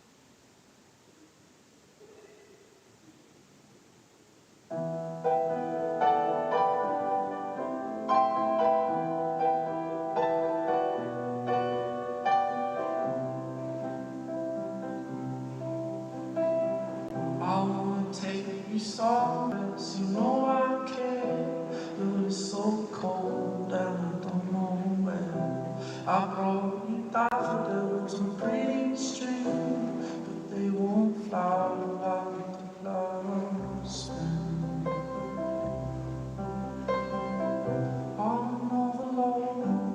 Another love, all my tears used all on another love. Another love, all my tears have been used all on another love, all my tears have been used all.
Year-old Kirill Kakat representing Latvia, and this time, unlike in Riga, managed to squeak out a triple-triple combination as opposed to the triple-double, which he delivered a couple of weeks ago. A skater that's under review in regards to the rotation, but a skater whose score here might be more dependent upon the spins than on the jumping passes. Yeah, that triple Lutz, triple toe loop, we'll look at that in just a second, is just still under review. And here's the double axel. I don't want to say cautious, but he's precise in his technique and making sure that he's not wild and too aggressive. Here's the triple Lutz. Let's take a look at the triple toe loop. The Lutz is all the way, no problem there. Reload, pushes up as high as he can, but doesn't get a lot of height. Yeah, that's going to be under-rotated, and it is verified that the system is under-rotated. The triple flip after that here is on the quarter. You can see the landing right there, just on the quarter. But still, overall, the mechanics of the jump's pretty good. Just needs a little bit more rotation. Just traveling 3 turns into that final change combination. Has been in level 3 right at the end of the program, missing 1 feature. And this, the level 3 essentially changed combo spin, obviously missing one feature, and that's the same for some of the other spins, tip sequence at a level 2, and all the spins at a level 3. So that would be what is deemed to be comparatively easier way to accrue higher tech score with level 4s in the spins. Although that said, this year the requirements have made that more challenging, and perhaps Kirill and his team playing it smart to ensure a better GOE than attempting some of the harder features and risk mistakes made. It's a good point, and we should, bring that up as part of the basics of skating as well, as the strategies of the coach and the skater. Do I go for the difficulty, which gives me more points, as long as I do the difficulty to a reasonable level? Because if it's too difficult and I mess it up, then I'm losing the points that I gain and I'm worse off than if I did something simple but well. Let's take a look at the short program scores. 48.54 for Kuril's, and that will put him currently in 15th place. Kels Kakat from Latvia has earned a short program 48.54 total points. He's currently in 15th place. Przed Państwem reprezentant Węgier. On the ice representing Hungary, Kolo. And now to the 16-year-old from Budapest, Kolo, a skater who started when he was 9 years old, and immediately with the same coaching staff that have taken him to the Junior Grand Prix.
Tough skate for Kolo.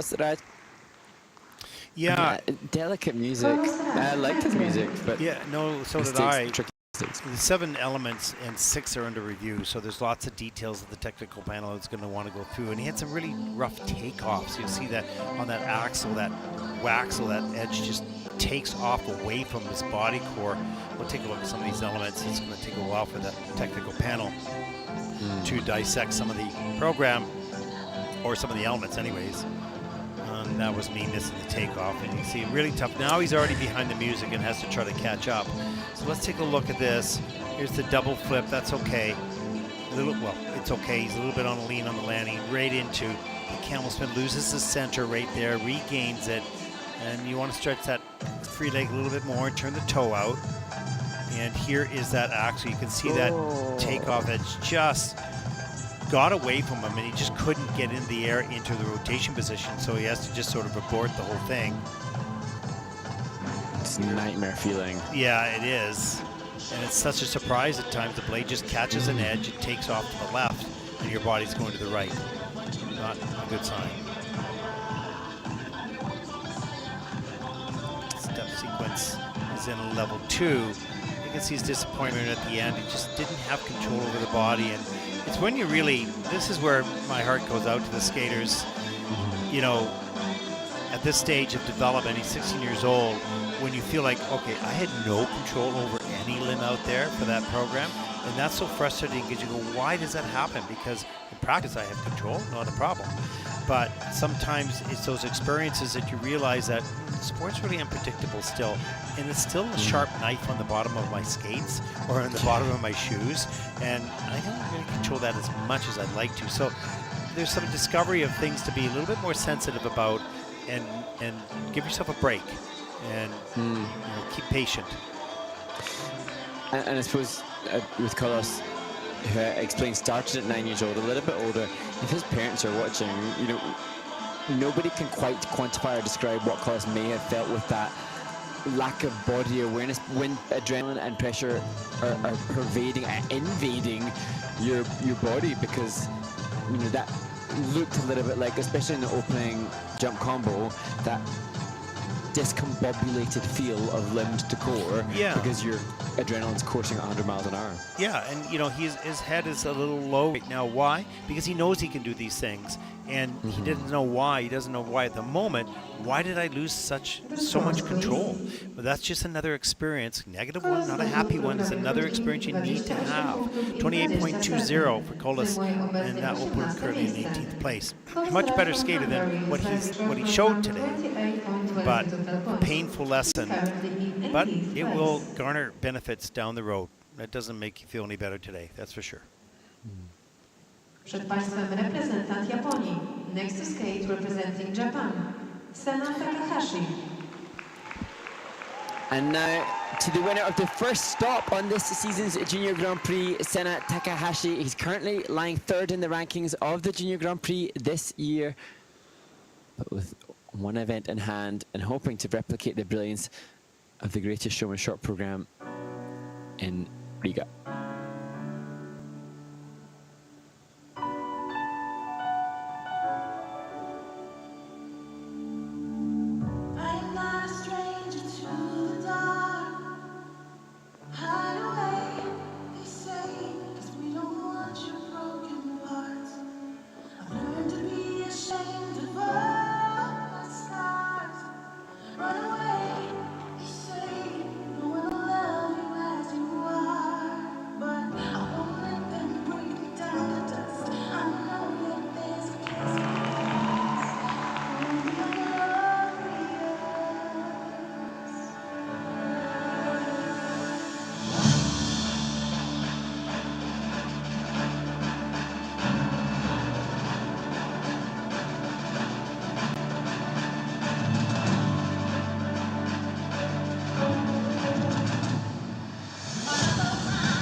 Well, Sena Takahashi is one of the skaters in Riga who had to warm up twice, and he performed after 11 o'clock at night, but still skated brilliantly.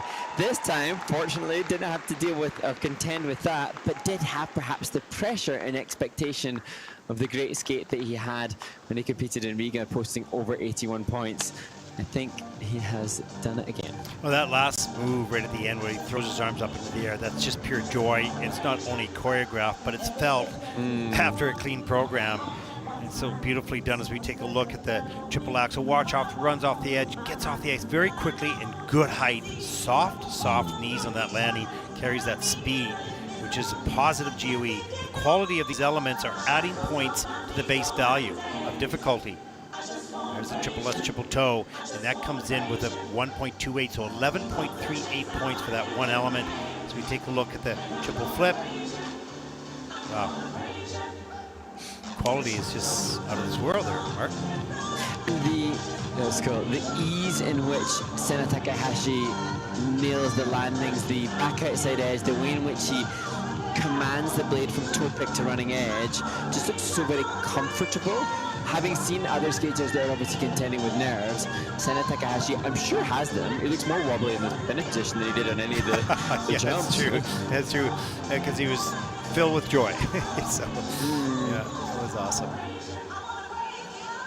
And Sena has the second highest total of all on the Junior Grand Prix so far. Jan Hao Lee from New Zealand has the highest with a 230 overall. Will Sena be able to Just 14, take that? just 14 years old, Mark. Let's take a look at the short program score. He's got a bright future, that's for sure. 81.05 is his personal best, and he's going to draw just a little bit short of that. It's an 80.25 for Sena Takahashi, and he's going to take over first place. He looks like he has a bubbly personality and positive as well, as we see a good 5-point lead for Sena over Tamir. Next to skate representing Ukraine, Yegor Kurv. A special moment to celebrate Yegor Kurv representing Ukraine. He posted on his social media a picture of his rink, which has been bombed and ruined. How proud we all are to see him competing here.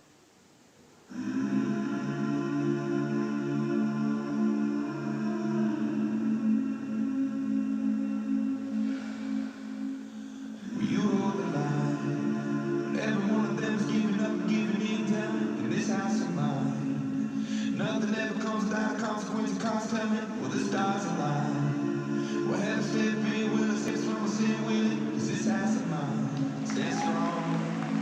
That's the price to pay.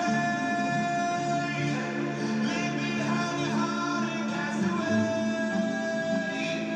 Just another product of today. Rather be the hunter than the prey.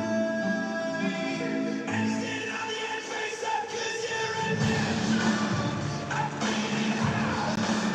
You gotta be so strong to think it is worth. Yeah, you're a natural. Living your life alone. You gotta be so strong. Yeah, you're a natural.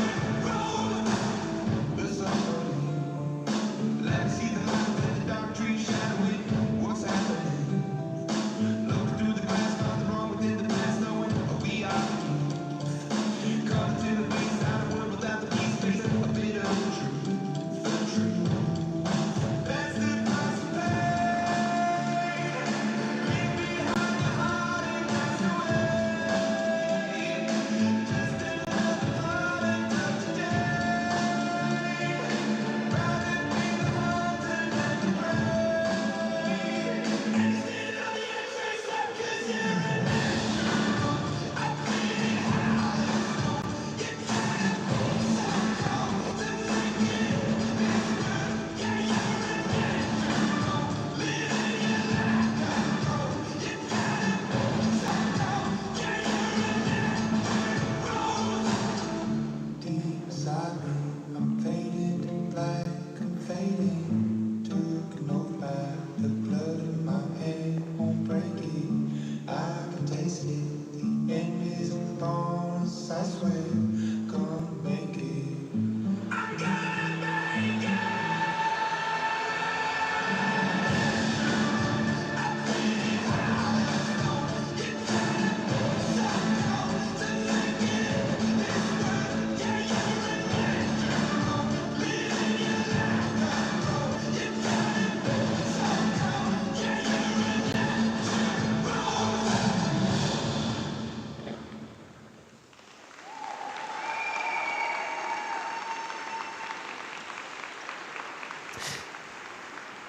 Well, Yegor Kurv, in just 3, maybe 4 weeks since his last Junior Grand Prix appearance, has upped the difficulty of his short program significantly. Previously, it was a triple-triple that opened the short program. This time, the triple axel. And although not perfect, it's a big step up in the difficulty. Yeah, you can see him sort of pump his fist as he gets off the ice. He's excited about that performance. And here's the triple axel. Look at the height. Nice and tight in the air. Gets that free leg back eventually as he circles the world on that landing edge. There's the triple lutz. Reloads the triple toe loop. Squeaks that out. Didn't get a lot of height, but he makes it work. It's under-rotated in the system. And there's a triple flip a little bit later. That's better all the way around. And here's some of the steps. In at level 2. And interesting when we compare Yegor and how his score in this short program will comprise from the technical score versus the program component score. His technical score definitely higher than the program component. So we have other skaters like Anthony Paradis in 4th place who will be the reverse of that, stronger in program components. The step sequence that we just saw showcasing why his components lower, just less of the flow in the glide, but obviously the triple axel technically more difficult than the majority of the men that have been in the event. Yeah, he looks pretty happy with that performance, and so he should be. He really fought all the way through it, had to fight, struggle on some of those landings as we see the hard speed formed in the kiss and cry. And you talked about the amazing story with his arena being bombed and no arena to practice in. He must be practicing somewhere, but we don't have all the background on that. And it's just an extraordinary time for skaters from Ukraine.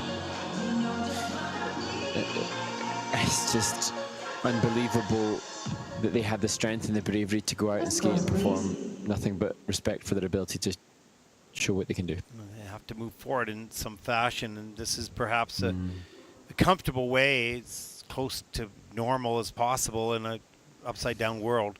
Let's take a look at the scores. Short program scores for Yegor. 61.21 is his personal best. See how close he comes to that. Just a little shy of that with a 59.49, and that'll put Yegor Courtney in 10th place. And one of the reasons for that is this is a strong event. We've had some good programs, perhaps some skaters unexpectedly just delivering a higher end, not just technically, but improving the programs from the very first Junior Grand Prix they've had. We move towards a ice resurfacing mark as we take a look at the standings. What do we have coming up in our video playback? So first of all, it will be the interview with Jan Howley, the New Zealand skater who won in Bangkok, before the chance to check in with the Donovan Carrillo Tracing the Path video. And finally, the winner in Ostrava, Minkyu Seo, who is competing in this event, and his post-winning interview from a couple of weeks ago. Sounds good. Final 5 skaters of the day, day 1 here in Gdansk, coming up right after this.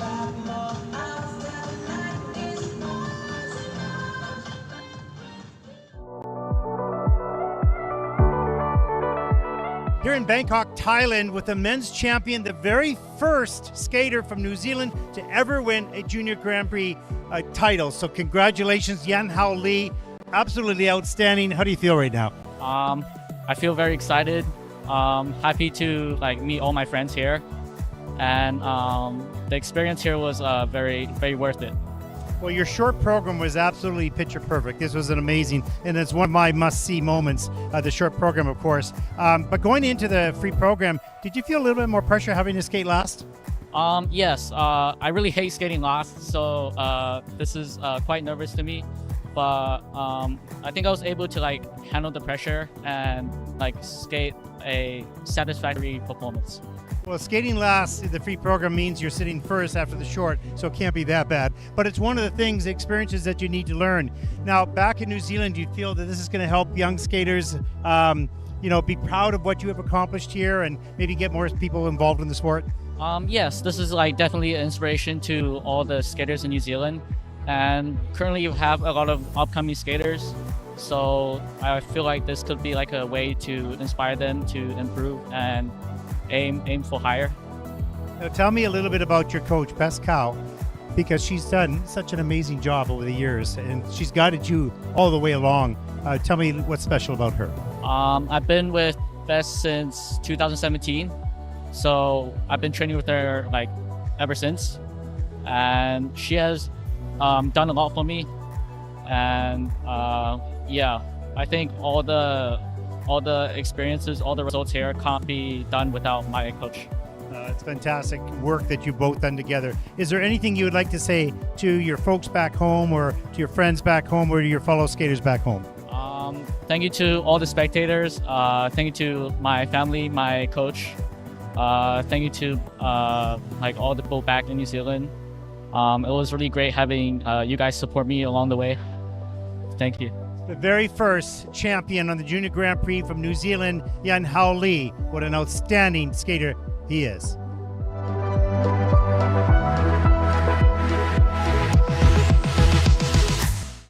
The first years of my sports career in figure skating, I started in Mexico when I was 8 years old. In 2023, during the summer, I have the opportunity to move to Canada and to grow as an athlete.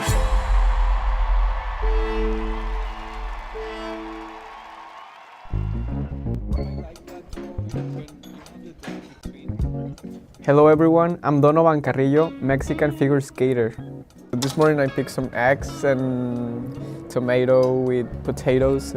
So the schedule for today, so after breakfast we have a practice at 11:40, and then after that we'll probably just do like a quick cool down of a rink and then Donovan can stretch.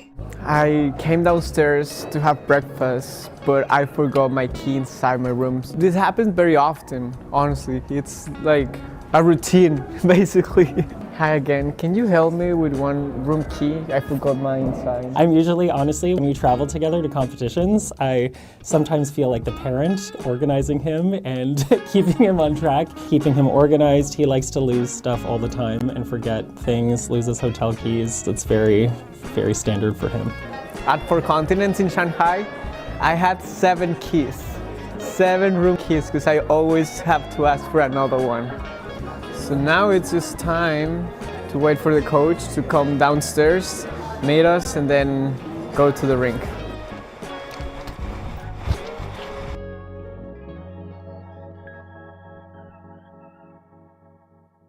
The first few years of my skating in Mexico were challenging. It was always finding the way to make things work, even when the environment was not ideal. I had to skate with public session every day, and the ice conditions were not that great. My first thoughts when I first was in contact with Donovan about being his head coach, there was a lot of mixed feelings. It was very exciting because we both knew what a great athlete he is and how much potential he has in the sport, but we also knew that he had an ankle surgery and it was not going to be simple. Last year, I went to one of the hardest points in my sports career. I did a surgery on my right ankle, and this was tough. I was so afraid of surgery. I avoided to do it for so many years. When I first had the surgery, it was, of course, hard. Skating, it's a routine in my life. It was something that I do more than probably sleep. My training and my life is built for skating. And when I didn't have that, it was like, what do I do with my life now? I'm just grateful now for being here, competing at world level, and achieving more than I could never imagine.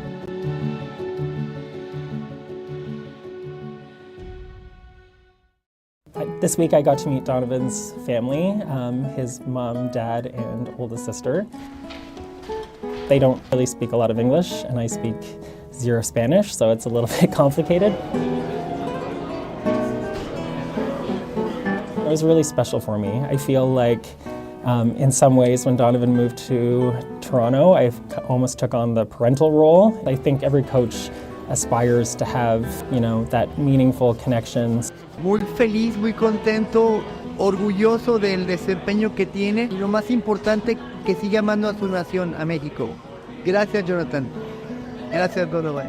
It was very special. I felt just such a huge sense of gratitude and respect and happiness from them. It It's been a long process, but I think everything settled down when it counted the most. I'm just so incredibly proud of you. I think what we've achieved together is incredible. I think coming back from a surgery for any athlete is almost impossible.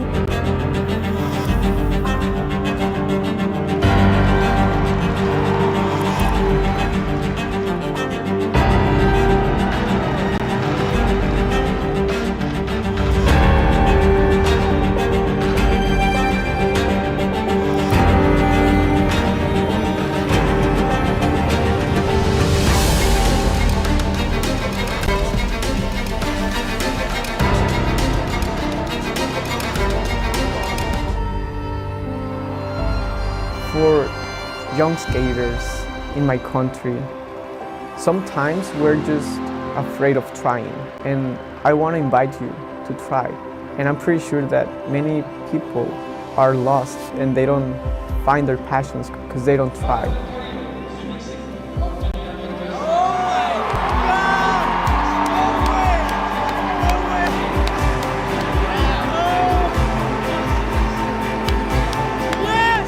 And I want to invite you to try. It doesn't matter. Just have fun and give it a chance.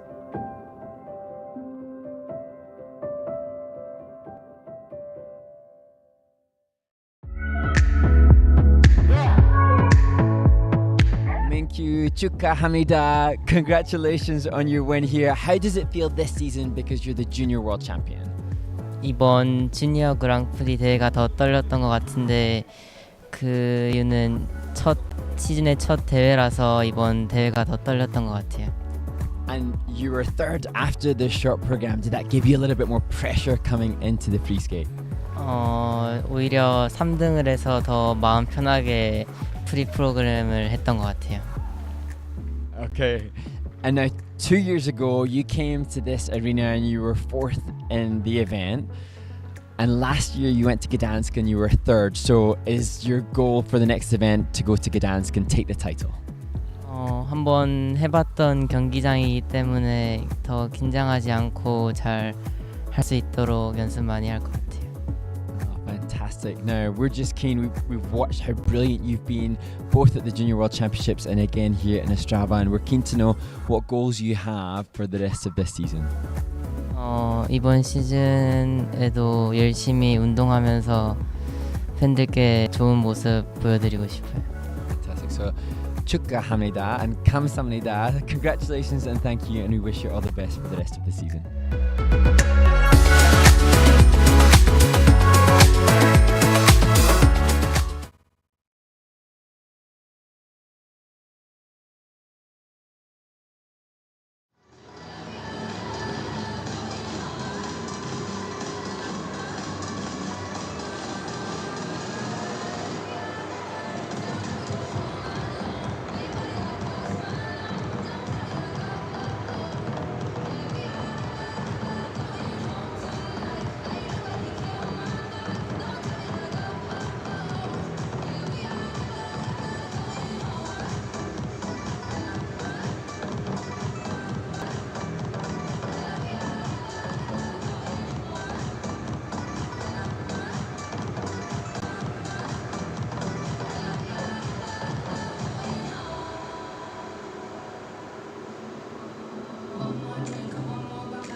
rozgrzewkę zapraszamy ostatnią grupę zawodników.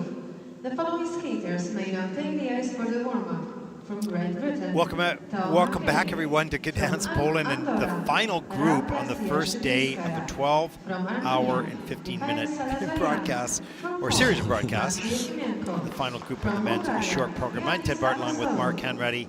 And, thank you for sending in all the questions and comments so far. That really helps us and really sort of simulates some thought process on some of the items in the skating world, and in life in general as well. Well, Tal McCrae looks smiley.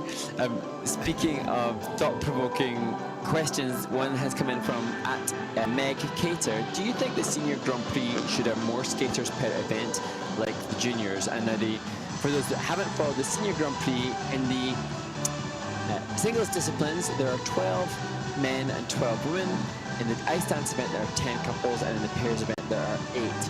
And that's the maximum number allowed in seniors, as opposed to the juniors, whereby we can have as many as, well, we've had 14. Well, I think you've had 51 women in one event once. So yeah. My thought is that it is good where it's at. You've got other senior international competitions. So I think on the Grand Prix events, that is owned by television, and so it's sold by the ISU to television rights holders. So they want to have events that aren't too long and make sure that they have some of the best in the world that have qualified through world championships and standing points, and et cetera, et cetera. So I think that would stay the same, and I think it would be too long. And the other senior competitions are good as well, there's no question. So I think they've got it kind of right, to be honest with you. And the championships, of course, there's a lot more. If they've qualified through required technical scores, you can have quite a full field, particularly in the juniors. Yeah, and I think, like you say, Ted, with regards to television, and also from a spectator standpoint, the Senior Grand Prix is so prestigious to be invited, and that's based upon World Championship results and ISU World Rankings. But then if there were more numbers, the event would start earlier in the day, and it would get kind of tricky from a ticketing perspective, because that's a ticketed event as opposed to a walk-in, drop-in like the Junior Grand Prix. Yeah, exactly. Okay. Next question from @Jacob Wands. Hi Ted and Mark. Did Mark wear ice dance blades for the jumps video, and did it make the pole jumps harder? He did. I did measure the blades, and it was legal dance blades, so that's good. I think it helps him point his toes, which everybody seemed to comment online how beautiful your landing positions were. Mark, and I have to admit they were really nice. So kudos for you. Well, it's daunting, so I should acknowledge that if any of you have seen the series that Ted and I and the wonderful production team have helped with, the basics of figure skating, we talked through the jump takeoffs for those viewers that aren't as aware of the different jumps.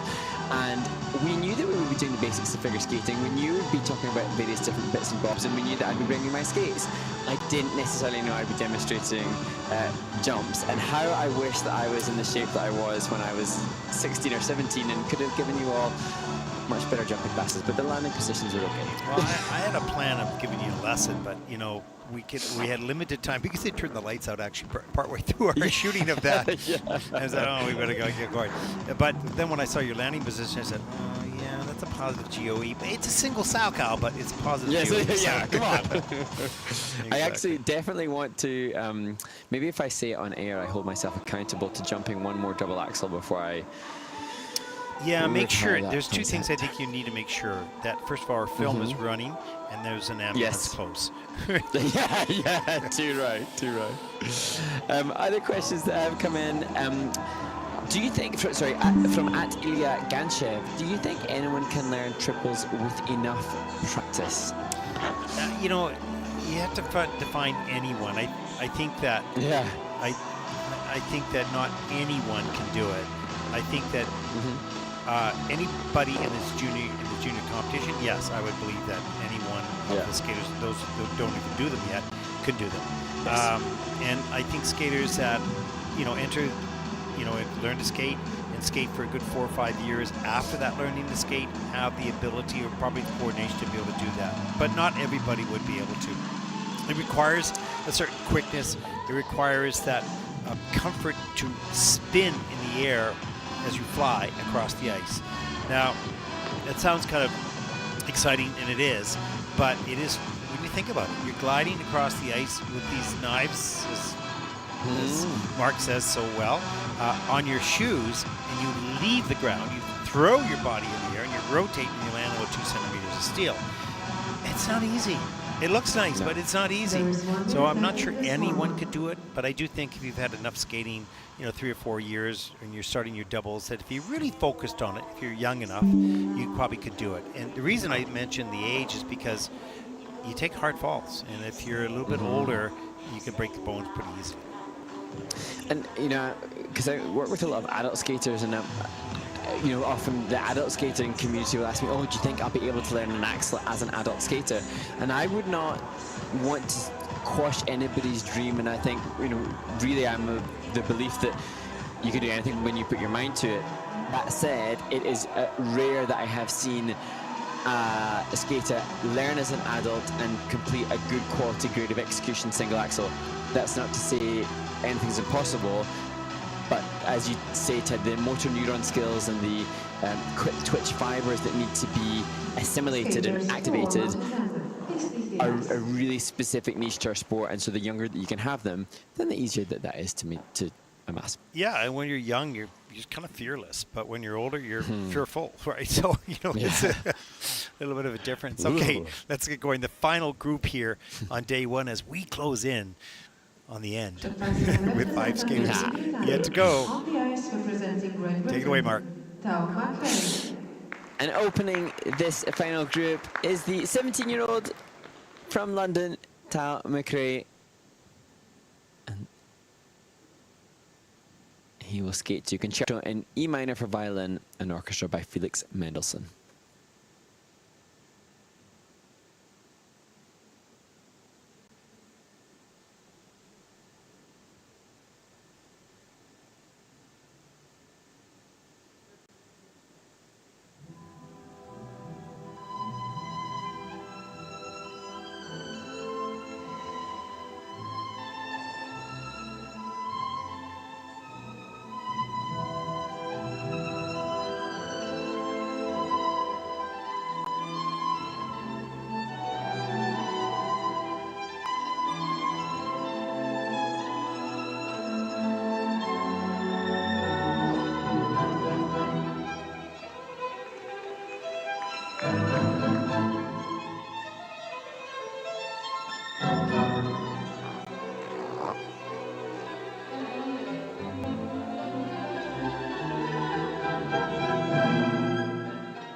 tough skate for Tal McCrae. He did so well to place within the top 10 in Bangkok at the Junior Grand Prix there.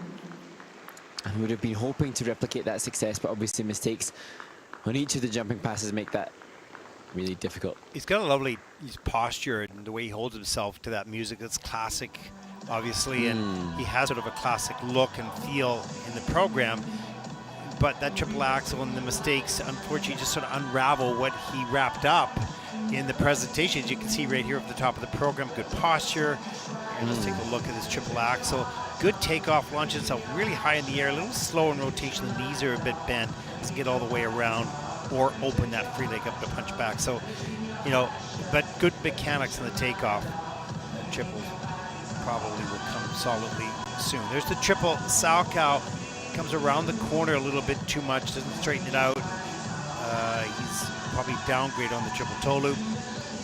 And then this is a pop single. Doesn't ever get that free leg in. And just rush the timing. He just jabbed the pick. You know, when I think as we watch the step sequence for Tal, is missing that choctaw edge, the forward inside edge, that for Tal, how many of the skaters in this event, in this men's competition of the 25 competing, attempted triple axel? And certainly Tal is at that stage with triple axel, and I'm sure quads under construction, if not ready for participation in the competition. He's at a stage where then, when the risk becomes greater, of course, the consistency decreases. And so kudos to him for making sure that he isn't playing the safe card and not using the triple axel. No, that's absolutely true. In juniors, it's nice to make the final, but when that's not in the cards, use this as experience. It's a serious competition, but it doesn't mean anything in regards to sort of moving on if you're sort of out of the running already. 48.50 for Tal, and that will put him currently into 18th place. So some experience gained with that triple axel, and he's got a really nice posture, really nice connection with the music, particularly in the beginning. And you wave back there. And yeah, just unfortunate, but some experience has been gained here.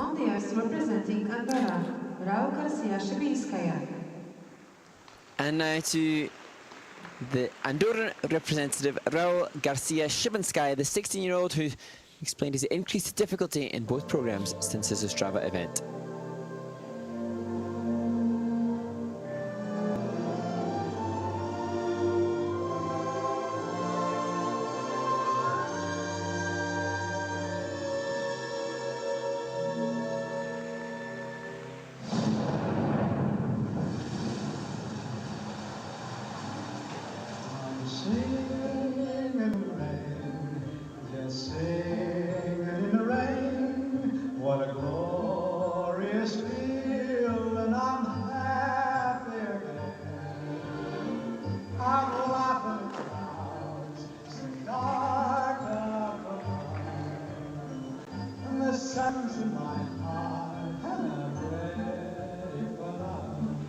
Let the stormy clouds chase everyone from the place. Come on with the rain, have a smile on my face. I'll walk down the lane with a happy refrain, just singing, singing in the rain. Dancing in the rain.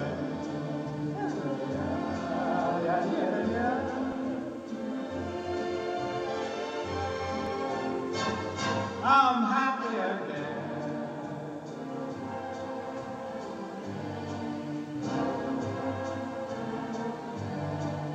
I'm singing and dancing in the rain.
Raul Garcia Shinaya using the short program from last year, but as he explained to me, increasing the difficulty. So previously in Ostrava, the combination was a triple salto double toe, which has a base value of 5.6. This time triple loop, which has a base value of 6.2 in combination with double toe. Let's take a look at some of the elements. Double axel was a little bit off kilter, but gets the free leg back in time to stabilize it and save it. There's the triple loop, and has to do a 3 turn right up into the double toe loop. Keeps the free leg off the ice on both occasions, actually. And there's the double flip a little bit later in the program. Kind of missed the takeoff on that.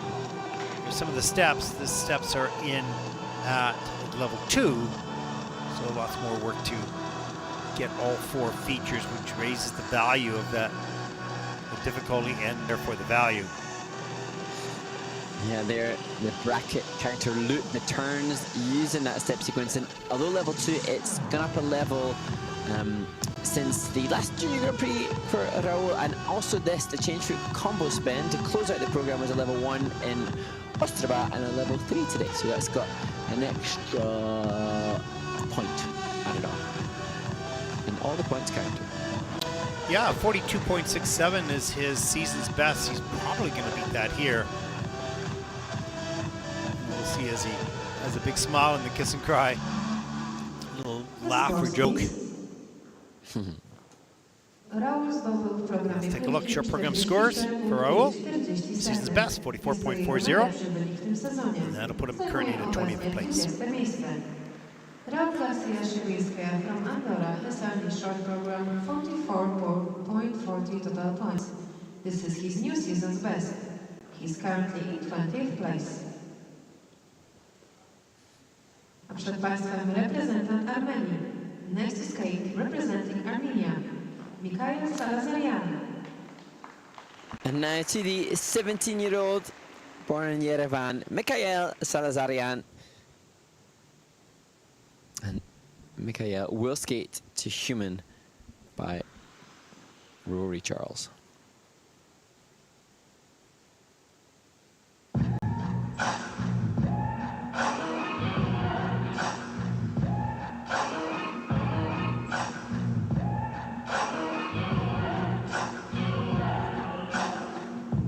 Maybe I'm foolish, maybe I'm blind, thinking I can see through this and see what's behind. Got no way to prove it, so maybe I'm lying. But I'm only human after all. I'm only human after all. Don't put your blame on me. Don't put your blame on me. Take a look in the mirror, what do you see? Do you see it clearer? How do you see? And what you believe? I'm only human after all. You're only human after all. Don't put your blame on me. Oh, some people got real problems. Some people like love. Some people think I can solve them. But Lord heavens above, I'm only human after all.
Mikael Salazar, Armenia. Mikael Salazar, representing Armenia, a skater who, when we were talking off air, was acknowledging has showcased triple axel as he attempted today and has done multiple triples in his free skate. The skating skills previously were weaker. I thought on this occasion for Mikael there was demonstration of improved components, but unfortunately the tech score, which was previously his strength, didn't match up. Yeah, not on this day. He had some challenges in the short program. Let's take a look at this triple axel. Big, long lead in, and then spins off that takeoff edge, and it's actually on the quarter, so they give him the quarter, but he has to take the fall, of course. And here, this pops into a double Lutz, opens up right there, and then pushes up into the triple, folds those feet in nice and tight, gets around, and that's under-rotated on the triple toe loop. His arm position is really clear. Yeah, triple flip, he gets that done on the quarter. Camel spin. The leg is high enough, the toe is pointed down. It just gives you that body line that's, less quality for sure. So that spin is in at just a 0.10 positive, Dewey.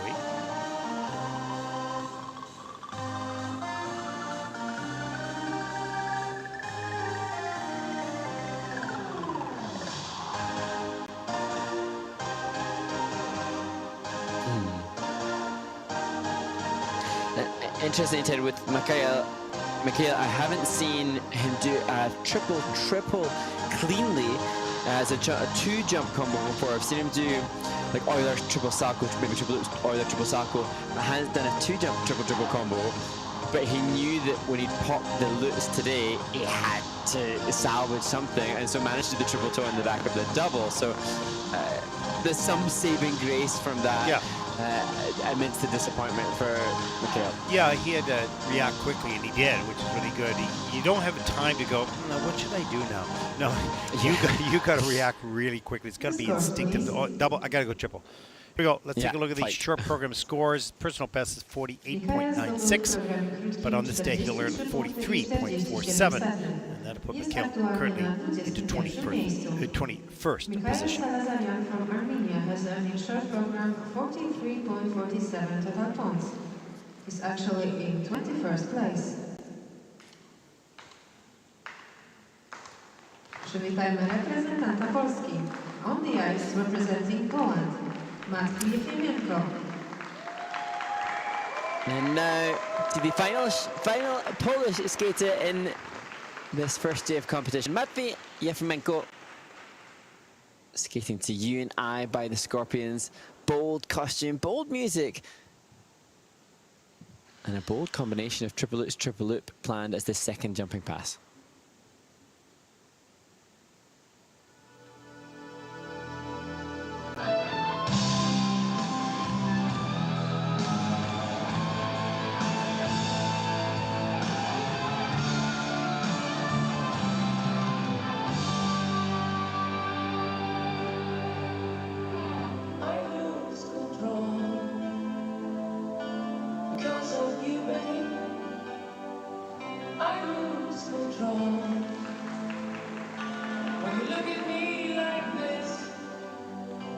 Something in your eyes made me sing tonight. I'm not a child anymore, love is open the door to a new exciting life. Soaring down in your lifeline, swing down inside your heart.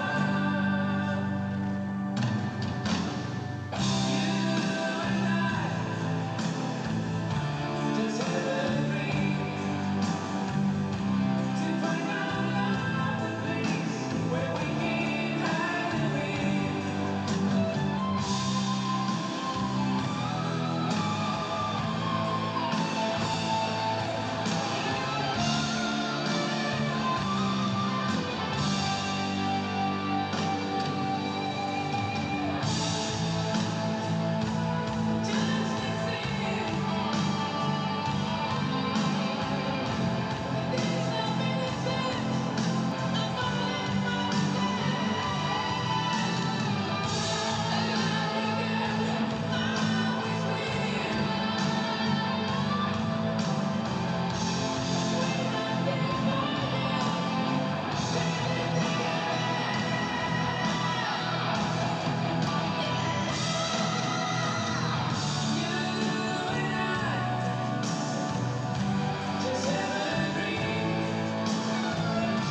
Well, Matvey Yevmenko was so hoping for a clean skate on a home Junior Grand Prix.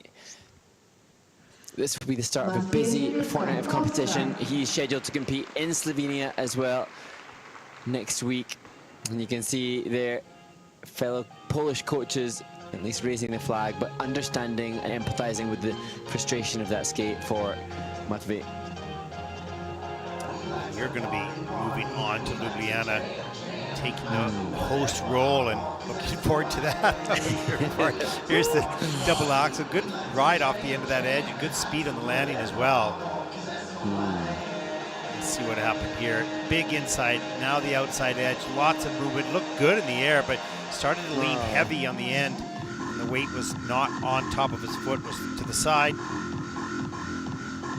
Take a look here. Triple flip. Gets it rounded, but both hands touch the ice, so that's a reduction for the base value. That was a good entrance into that flying camel. It almost looked like it was going to be an Aelia Malin and raspberry twist. It was like he almost opened up torso to sky.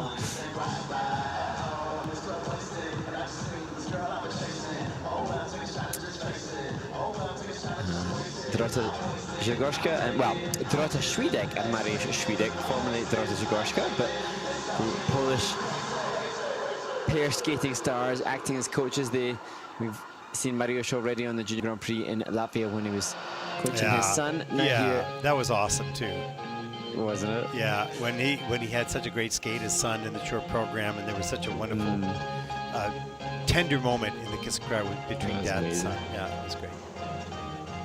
And now, completely different capacity for Dorota and Mariusz now having to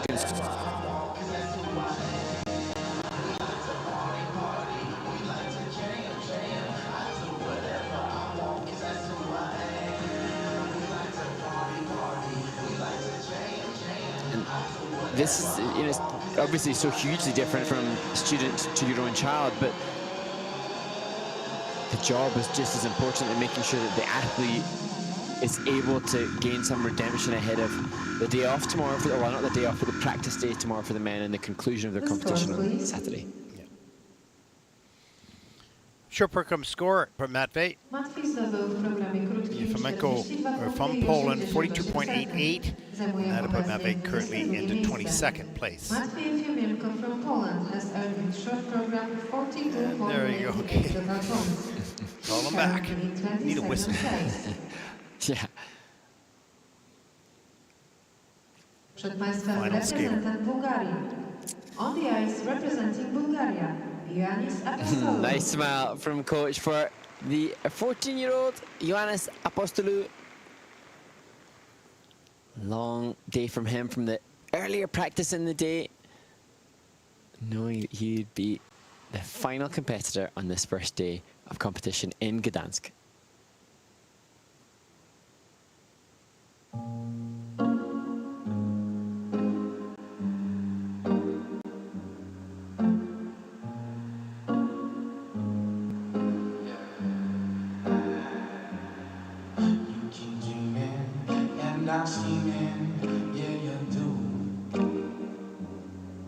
All my friends think you're vicious, and they say you're suspicious. You keep dreaming, and I'm scheming, yeah, you do.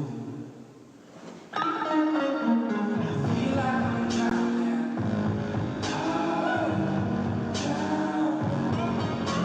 you're holding me down now.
Yannis Apostu, Bulgaria. Yannis Apostu completes the men's short program, a skater who has had 9 internationals last season and was consistently in the mid-40s in his short program, and this again probably will land him in a similar kind of scoring point. He hasn't landed clean triple flip or clean triple loops in competition, and that evident as we see the opening combo, triple loop, double toe. Triple loop looked pretty good. Gets the double toe loop done as well. And here is the triple flip. Let's take a look here. Turns that upper body way ahead of the hips. Gets on a lean. Can't stabilize that landing. Has to take fall. Double axe a little bit later in the program. Gets that done.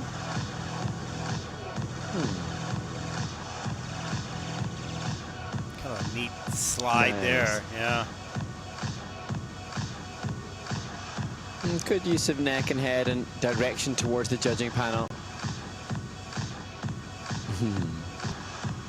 And the fact that the triple flip, although had the fall, did get an input into the system from the technical panel as fully rotated, which is something that he struggled with previously.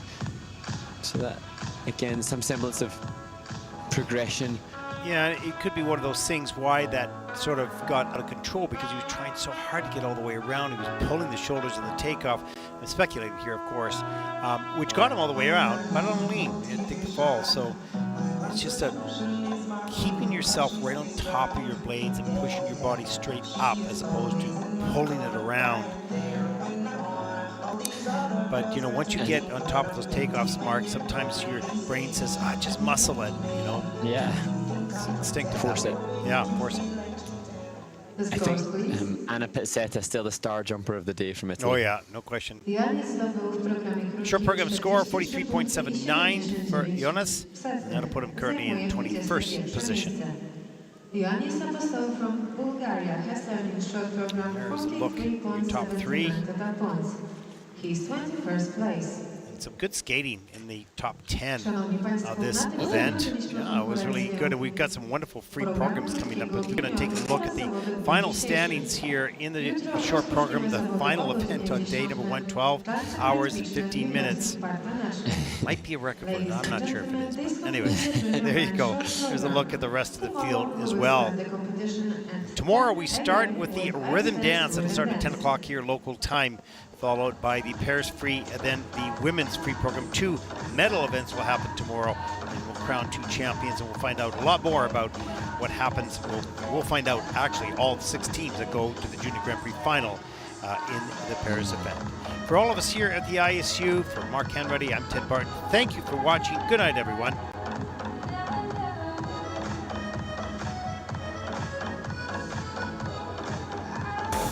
Since you felt like this, been a while since you felt like this, been a while since you felt like this, there must be something wrong.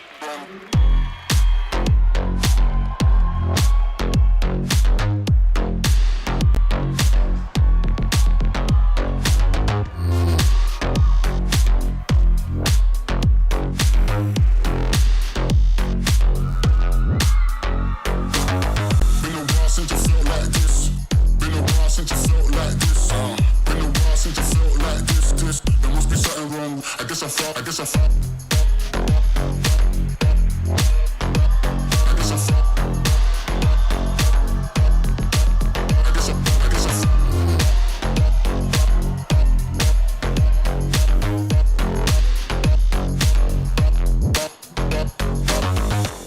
Since you felt like this, been a while since you felt like this, been a while since you felt like this, there must be something wrong, I guess I found out. Been a while since you felt like this, been a while since you felt like this, been a while since you felt like this, there must be something wrong, bro.